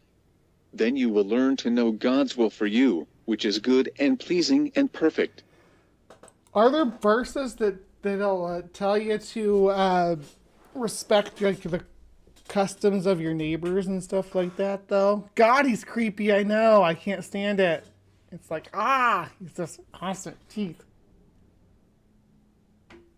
I mean, I smile with my teeth too, but I don't. Could you imagine talking like this all the time? Oh my God, I should be a ventriloquist, right? I'm so good at this. I'm so good. You guys are jealous. Look how good I am. Hold on, I'm going to put myself on mainstream. I'm going to read the Bible verse like that guy did. Romans 12:2. NLT. I don't know what that means. Don't copy the behaviors and customs of this world, but let God transform you into a new person by changing the way you think. Then you will learn God's will for you, which is good and pleasing and perfect. That was terrible. Boomy. Say, boo, boo. Don't do that again. It's the worst. Still not as bad as listening to the robot voice with the teeth. God's will for you, which is good and pleasing and perfect. 1 Thessalonians 5:22. Abstain from all appearance of evil. 3 John 1:11. From English Standard Version. Beloved, do not imitate evil, but imitate good. I just imitated good just now because the computer guy is good. He's for Jesus. He's on Team Jesus. So I imitated good.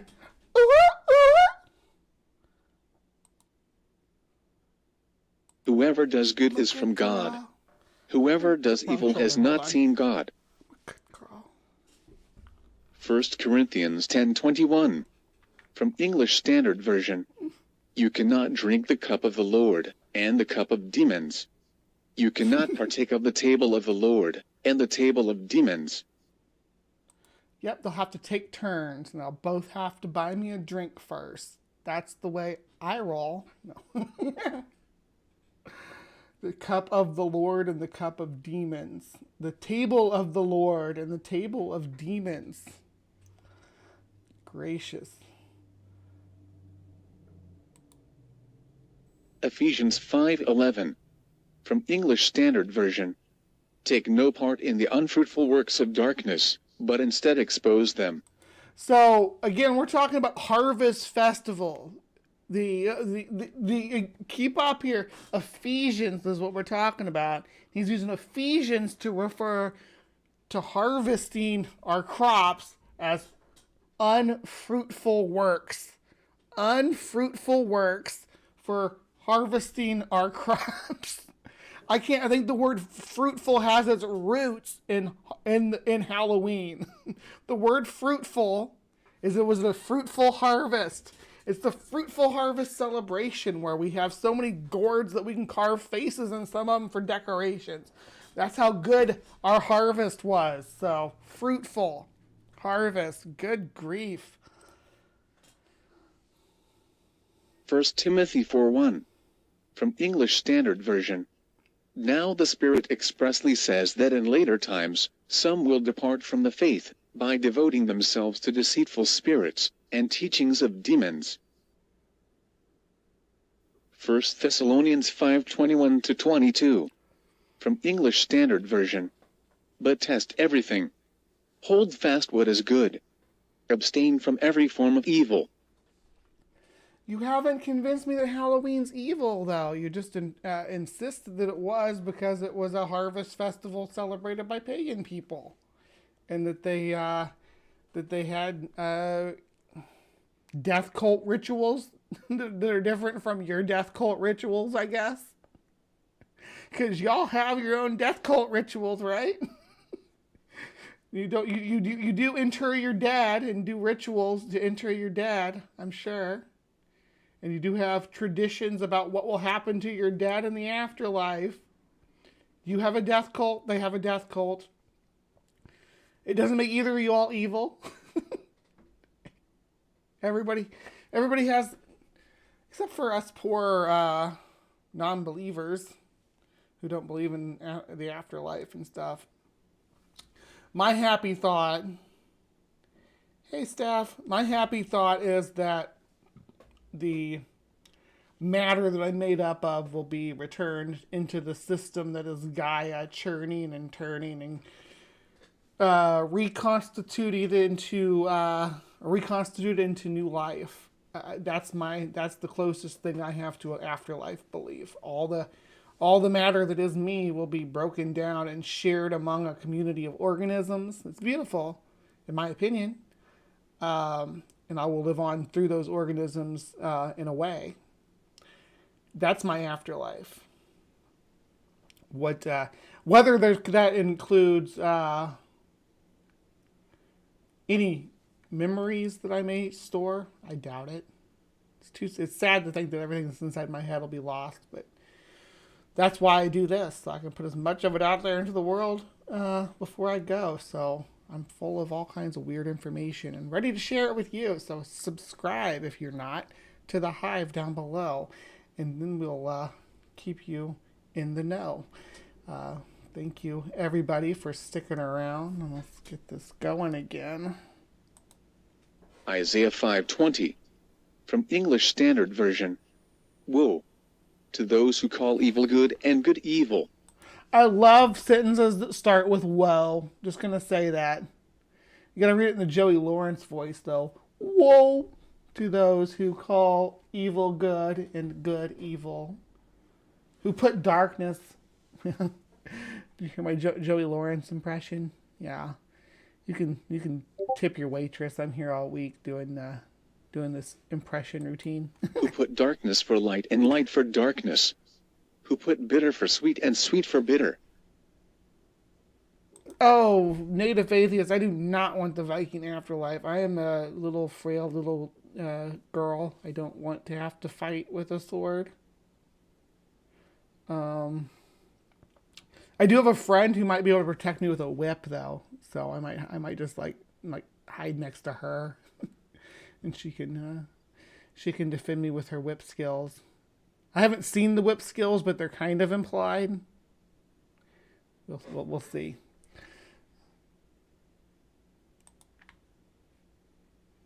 Come on. Romans 12:21. From English Standard Version.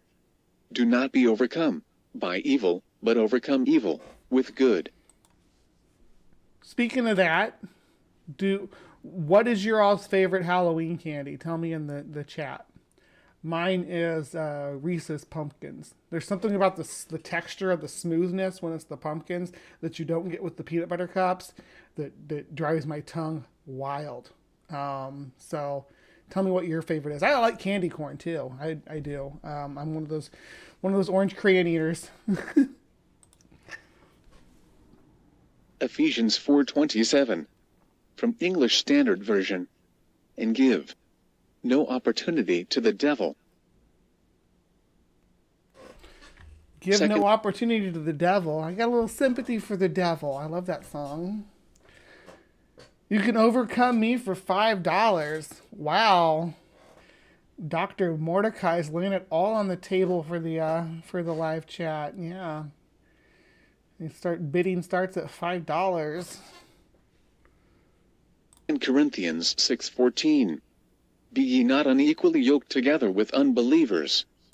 I've had $100,000. I can't think of what's inside of. Does $100,000 have the caramel inside, or the nougat or whatever inside of it? Anything laced with acid, says Stephanie Helms. Yeah, you're gonna be Ryan. That's your favorite Halloween candy? Oh, come on. The big chewy sweet tarts. Yeah, I like getting airheads. I'm always thrilled to find an airhead, or a Laffy Taffy. I like licorice. All right, it's not my favorite. Pop Rocks mixed with what your first choice was, Ryan. You can mix those together. Actually, if you do that on video, you probably make bank. Little crunchy things in the chocolate is 100. It is yeah. That's that we say in 10 grand. Oh, I like other than Reese's when it comes to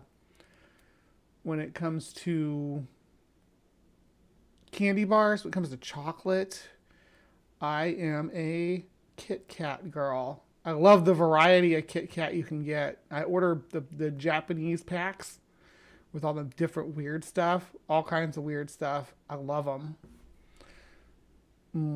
Caramel inside, chocolate with rice. Yeah, rice. That's what I was thinking of. The dried rice, like Rice Krispie kind of stuff. Crunchity poppity. Ryan's gonna keep me wanting to say that word. Give me a coffee instead. You're such a dirty girl. For what fellowship hath righteousness with unrighteousness? And what communion hath light with darkness? Keep waiting for his face to melt or something. And Yeah, be a you should. skull. You know what I mean? Like a skull underneath there. That'd be wild. Our Messiah and Savior followed the example of his father, Yehovah. John 5:19-20.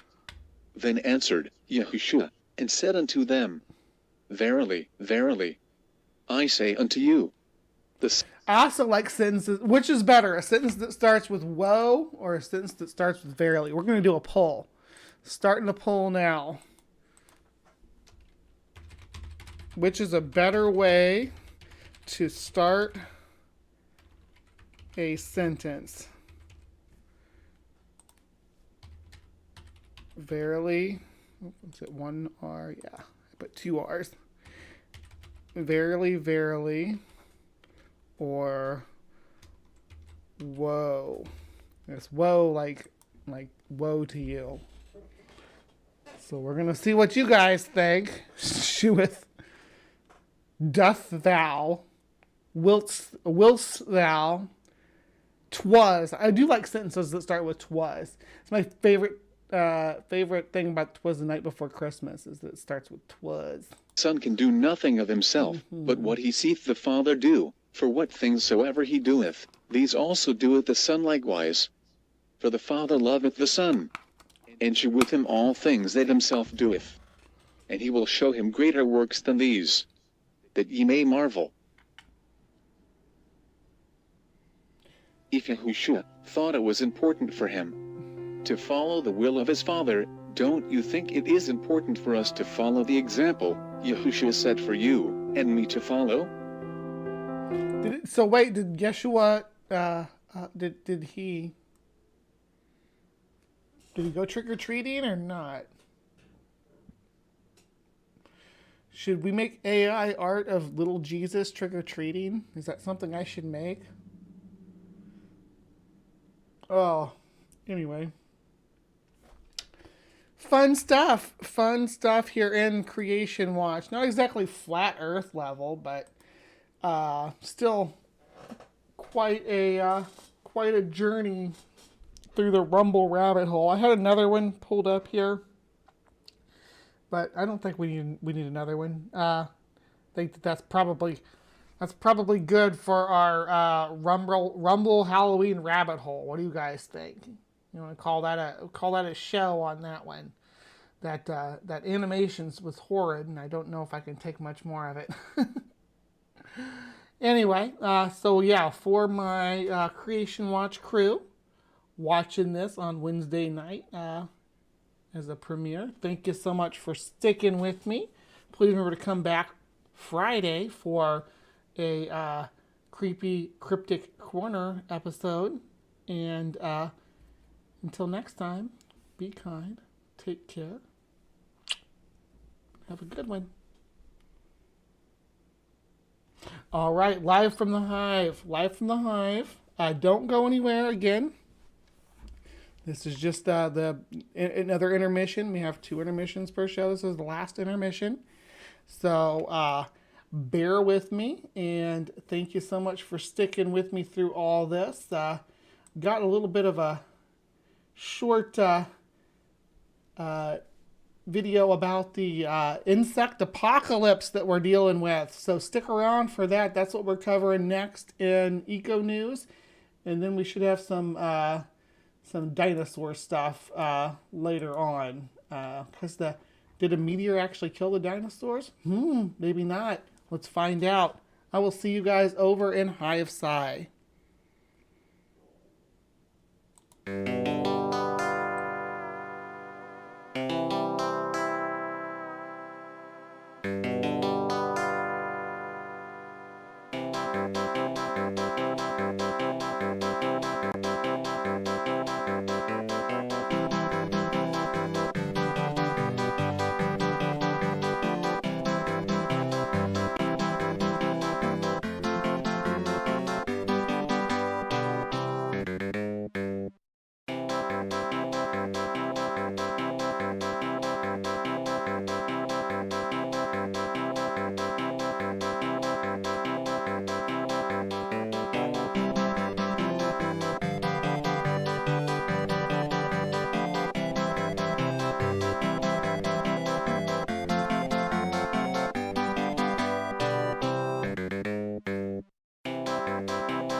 On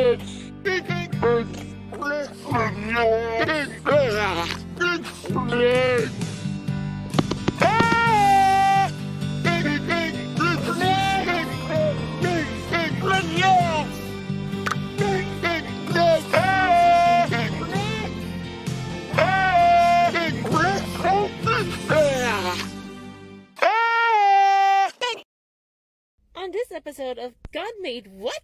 Now, normally I like to talk about cephalopods, but this time we're going to talk about a different type of mollusk. This is the Limix maximus, otherwise known as the giant leopard slug. And it deserves that name. I mean, look at the size of this thing. Now, despite its size, it still falls short in compared to the great black slug. And I wanted to bring up these creatures because they're not only hermaphrodites, but also because of their mating ritual. So what they do is climb themselves up into a high point, play a little bondage by hanging from a slime rope, and they not only intertwine themselves, but they also intertwine their little dinghies, located behind their head of all places. And look, when they climax, they form this flower thing to exchange sperm. And once they're really done, all the one does is just plop themselves to the ground while the other one climbs back up the rope. So for anybody that still thinks that in nature, sex happens between a male and a female organism, here's these guys.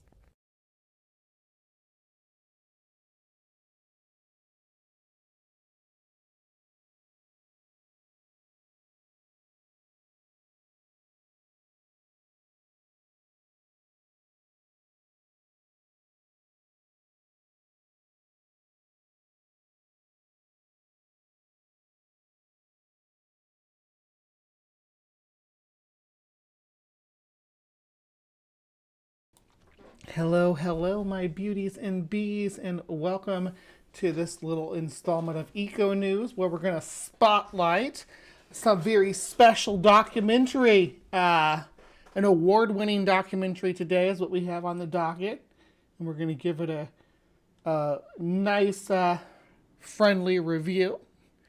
So let me get that pulled up here. This is The Insect Exodus, award-winning documentary short film, ICFFK 2023, and Kerala Forest Department 2023. Insect Exodus, award-winning documentary at International Children's Film Festival in Kerala in 2023. Consolation Prize in Short Film Competition, Kerala Forest Department 2023. But I think this is really well done. It's a really nice little video, and we're going to watch it.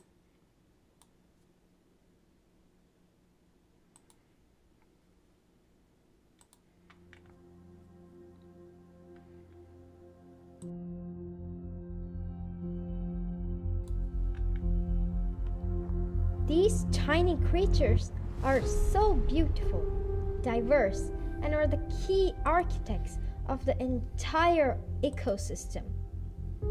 But today, these little creatures who run the world are in grave danger.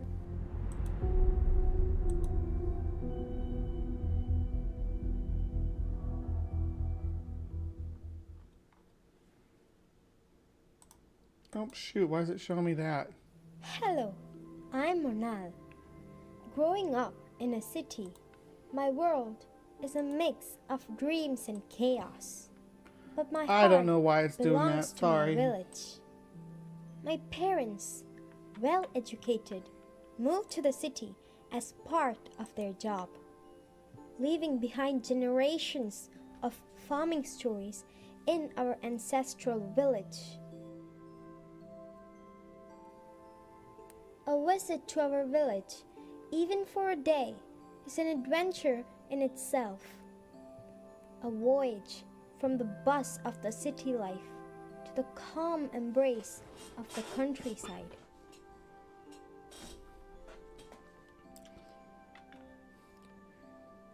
Some very nice cinematography here.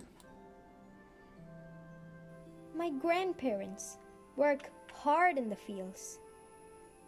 That was the only job they knew. The land is their canvas, and every furrow, every seed was a stroke of their artistry. At times, I join them, donning a rustic farmer's attire, or simply sitting. Rustic farmer's attire. Yeah, people are still, it's cool to see that people are still tilling their little individual plot of land and living like this. Makes me smile. I don't know if I could do it. I don't think I could. I don't have the, maybe I could. Maybe I surprise myself. Who knows? And watching the colors, patterns, innocent people, or the lives around us. But what captivated me the most were the insects. Ooh, I like his floofiness. The enchanting world of buzzing bees, delicate butterflies, the glassy winged odinates, and the intricate beetles. I'd spend hours. Ooh, that one's pretty too. Look at the colors on that. I like that she said odinates instead of saying dragonflies, because it includes that ropes in some mayflies and stuff. Ooh, you saw some harbor seals? You need to take pictures when you see stuff like that to send to me, staff, because I love aminals all the time. So cute. I want to boop them all. I haven't seen Junie in forever. I think Junie's mostly active on TikTok, maybe. I interact with Junie mostly on Facebook. Marveling at their colors and their so pretty. intricate patterns. They are so bountiful and diverse. Yes, insects are the most diverse group of living organisms, and they take up more than half of the living kingdom with over 1.5 million species. They play a vital role in their ecosystem by performing a wide range of tasks, including soil aeration and turning, dung burial, pest control, providing food for birds, mammals and amphibians, pollination, nutrient cycling, etc. They enable the maintenance and dynamic equilibrium of ecosystems by providing these essential services. Yes, those tiny beings. Yeah, Maya sent me a baby monkey getting its diaper changed and then eating dinner with the family. It was amazing. Warmed my heart. Held secrets to the delicate balance of nature. I was a humble spectator to their presence, diversity, and adaptations. Neat. Swimming legs. But as years went by, there are big changes happening in my village too, as elsewhere. High pesticide use, changing agriculture practices, loss of microhabitats, including home gardens, water bodies, and the very insects that had been my companions were slowly declining. Scientists noticed decline of butterflies, moths, bees, beetles, and so many insects worldwide. And this decline they are calling the global insect apocalypse. However, in a developing country like ours, there's shortage of population data to compare and to establish the decline. The causes of this insect decline have been attributed to human actions and to associated climate and global ecological changes. We may not be able to attribute a single reason for the decline in the insect populations, as it can vary across distinct groups and their environments. Intensified and expanded agriculture, leading to habitat destruction and landscape. I actually got caught up in this. This little girl's really captivating when she speaks. I like her voice. Fragmentation alongside industrialization, urbanization, and artificial lighting, have emerged as significant factors contributing to the decline of insects.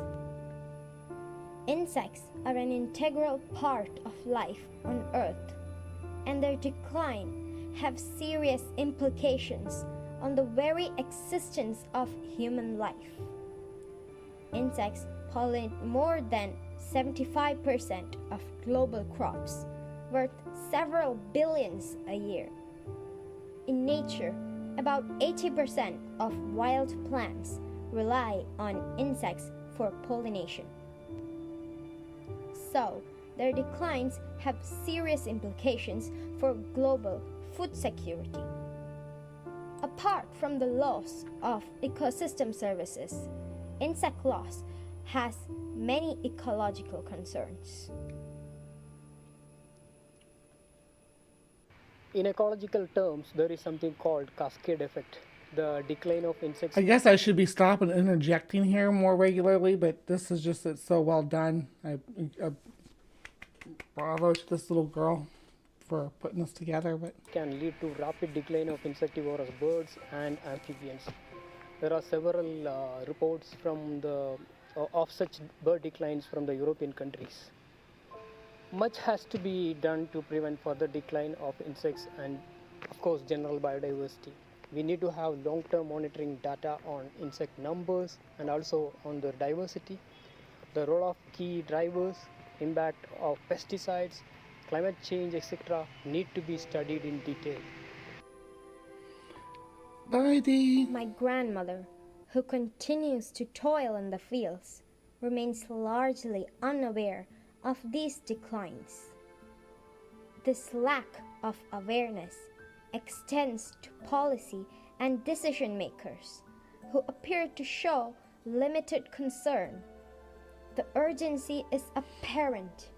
We must strive to enlighten all the stakeholders on the role of insects as crucial components of functioning ecosystems.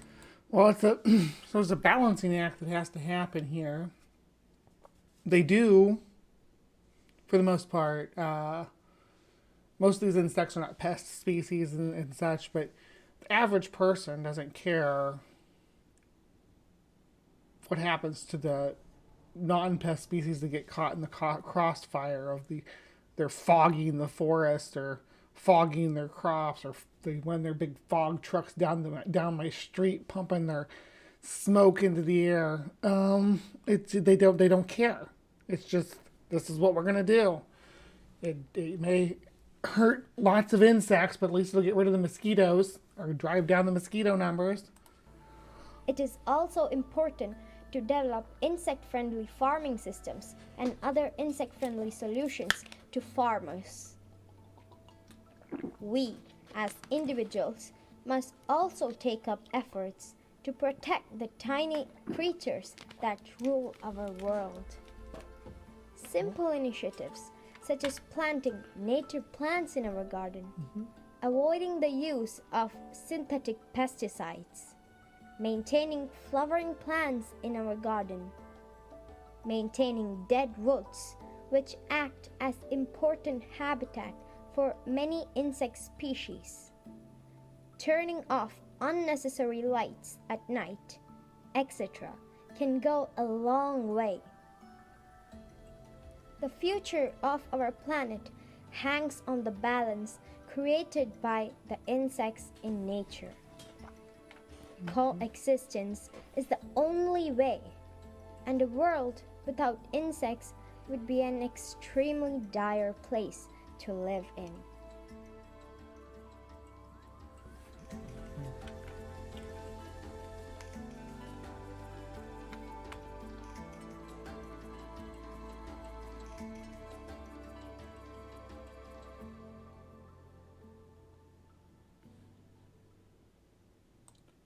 I think that was well done. It's just a couple weeks ago, popped in my feed and thought it deserved some attention. So yeah, hop over and give it a thumbs up. It's only got 113 thumbs up so far, so show these kids some love. They put a lot of work into this, and it's a good message that I'm glad they're getting out there. All right, so we're gonna wrap up Eco News right here and now. Thank you so much for sticking with me and hanging out to watch that little documentary. I hope you learned something. Please remember to be kind. Take care, and we'll see you next time. All right, we've got one last thing to cover here, and we're going to do a little bit of paleo peek. If I haven't done it in a while because I've been caught up doing the doing the sci-fi thing. So let's see what we got here in paleo peek for the day. All right, new computer analysis hints volcanism killed the dinosaurs, not an asteroid. Scientists take a creative approach to investigating what caused the mass extinction. I like that art piece, though. For decades, scientists have vigorously debated whether an asteroid strike or massive volcanic eruption ended the reign of the dinosaurs 66 million years ago. Roughly 3/4 of all life on Earth, including all non-bird dinosaurs, went extinct at this time, putting a dramatic end to the Cretaceous period. No researchers have devised a new... I don't know what I'm reading here. I'm losing my voice, though. Give me just a second.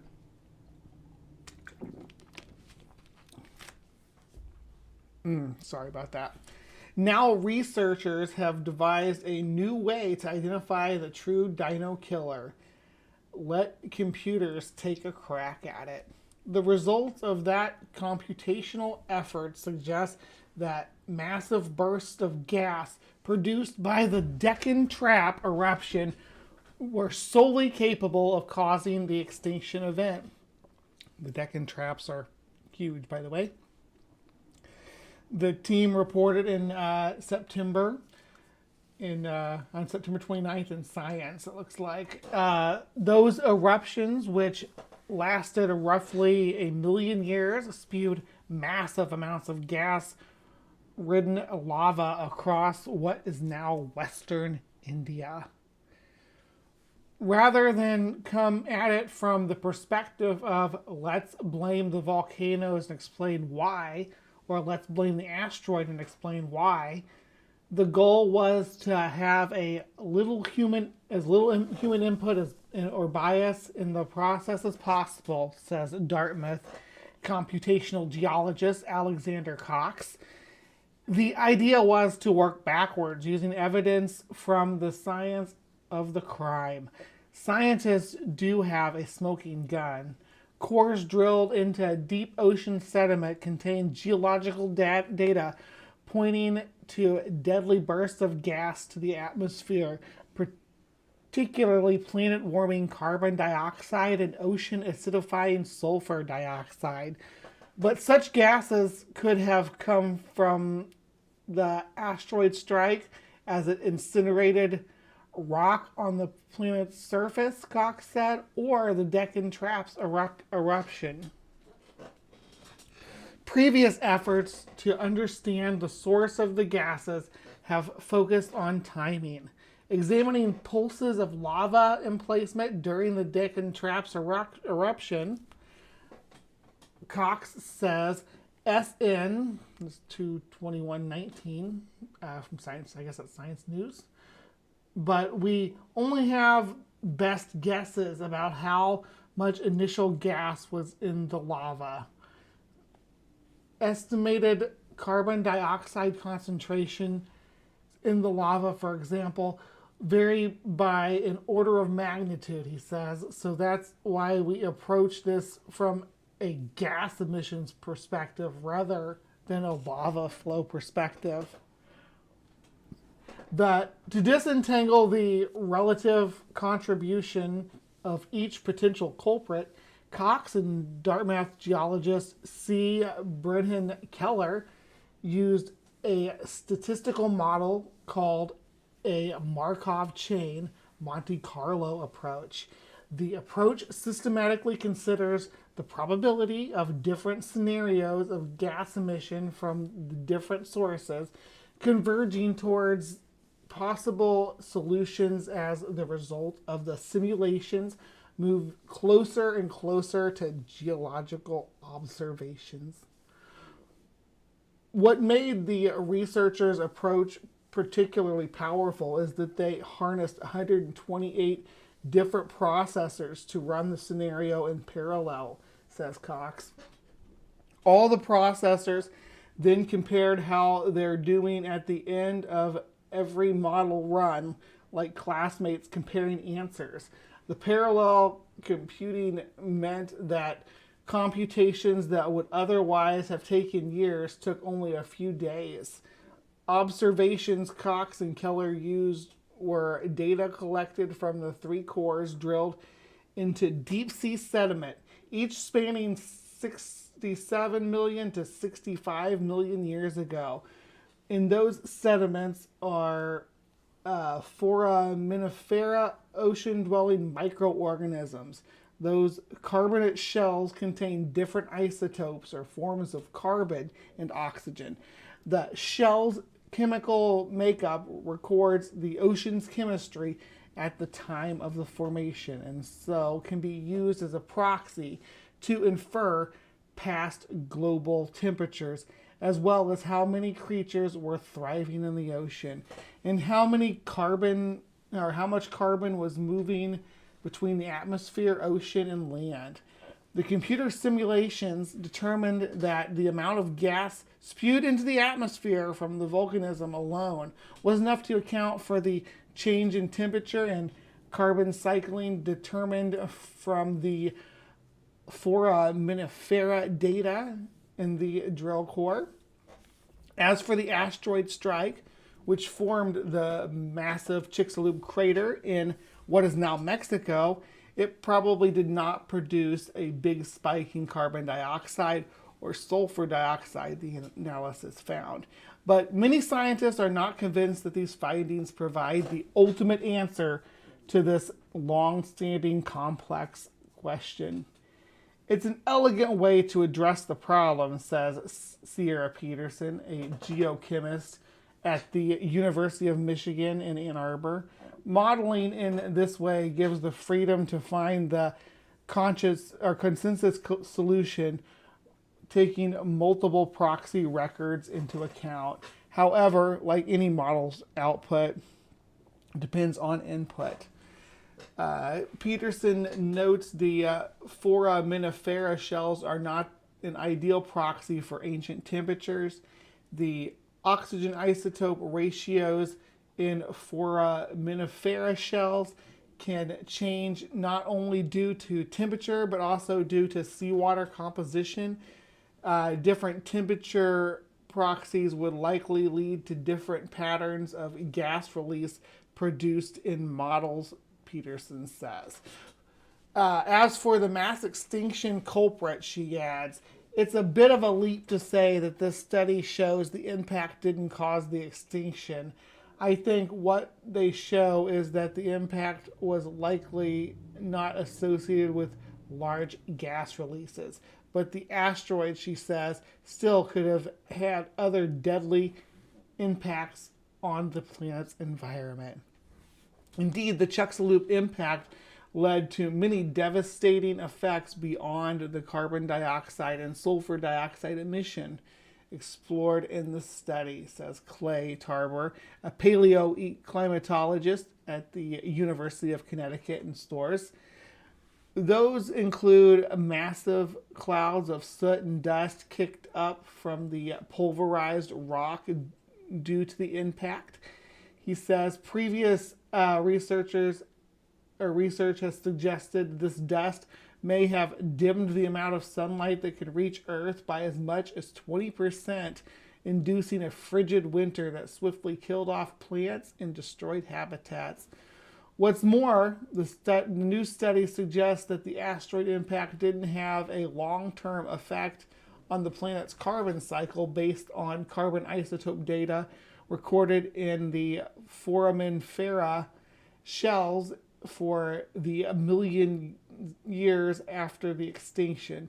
But there was an abrupt drop in the abundance of those creatures corresponding to the time of the impact, says Tarbor. The rapid rate of change caused by the Chicxulub impact was likely responsible for its effect on life. Many geochemical records spanning the extinction event, as well as this modeling work, cannot capture well the rate of change associated with the Chicxulub impact, he says. The impact may have released significantly less CO2 and SO2 than the Deccan traps, but it did also almost instantaneously. So even if the asteroid's impact released fewer gases overall, Tarbor says, the speediness of that release could have been devastating all the same. So still not a concrete refutation to the Chicxulub impact event extinction for the dinosaurs, but definitely food for thought. The Deccan traps are absolutely massive. So yeah, interesting science segment there about the final days of the dinosaurs. I hope you enjoyed this little last segment here on Live from the Hive. And if you enjoy what we're doing here, gotta remind you to hit the subscribe button down below, hit the thumbs up, let us know you like the content. I want us to continue reading documents like this and such, and learning some science. But yeah, please remember to be kind, take care, and we will see you next time.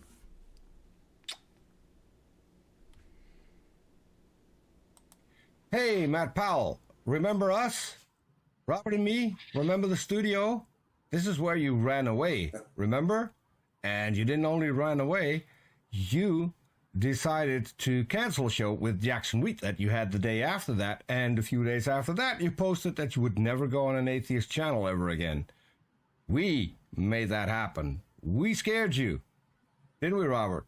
I mean, must have been. Absolutely. You ran, and Matt, I still remember it was right before the kickoff of the show. You asked me and Peter, hey, are either one of you homos? Now, not only was that totally irrelevant, I remember asking you, do you know what a bear is? And the first thing you did was talk about what's in the zoo. And I told you what a bear was, and I still strongly suggest stop asking random, enormous, muscular men, are they homos? It may not work out well for you. Nope, it might not. What also wouldn't work out well for you is, remember Bree, the one that you tried to mock in one of your videos?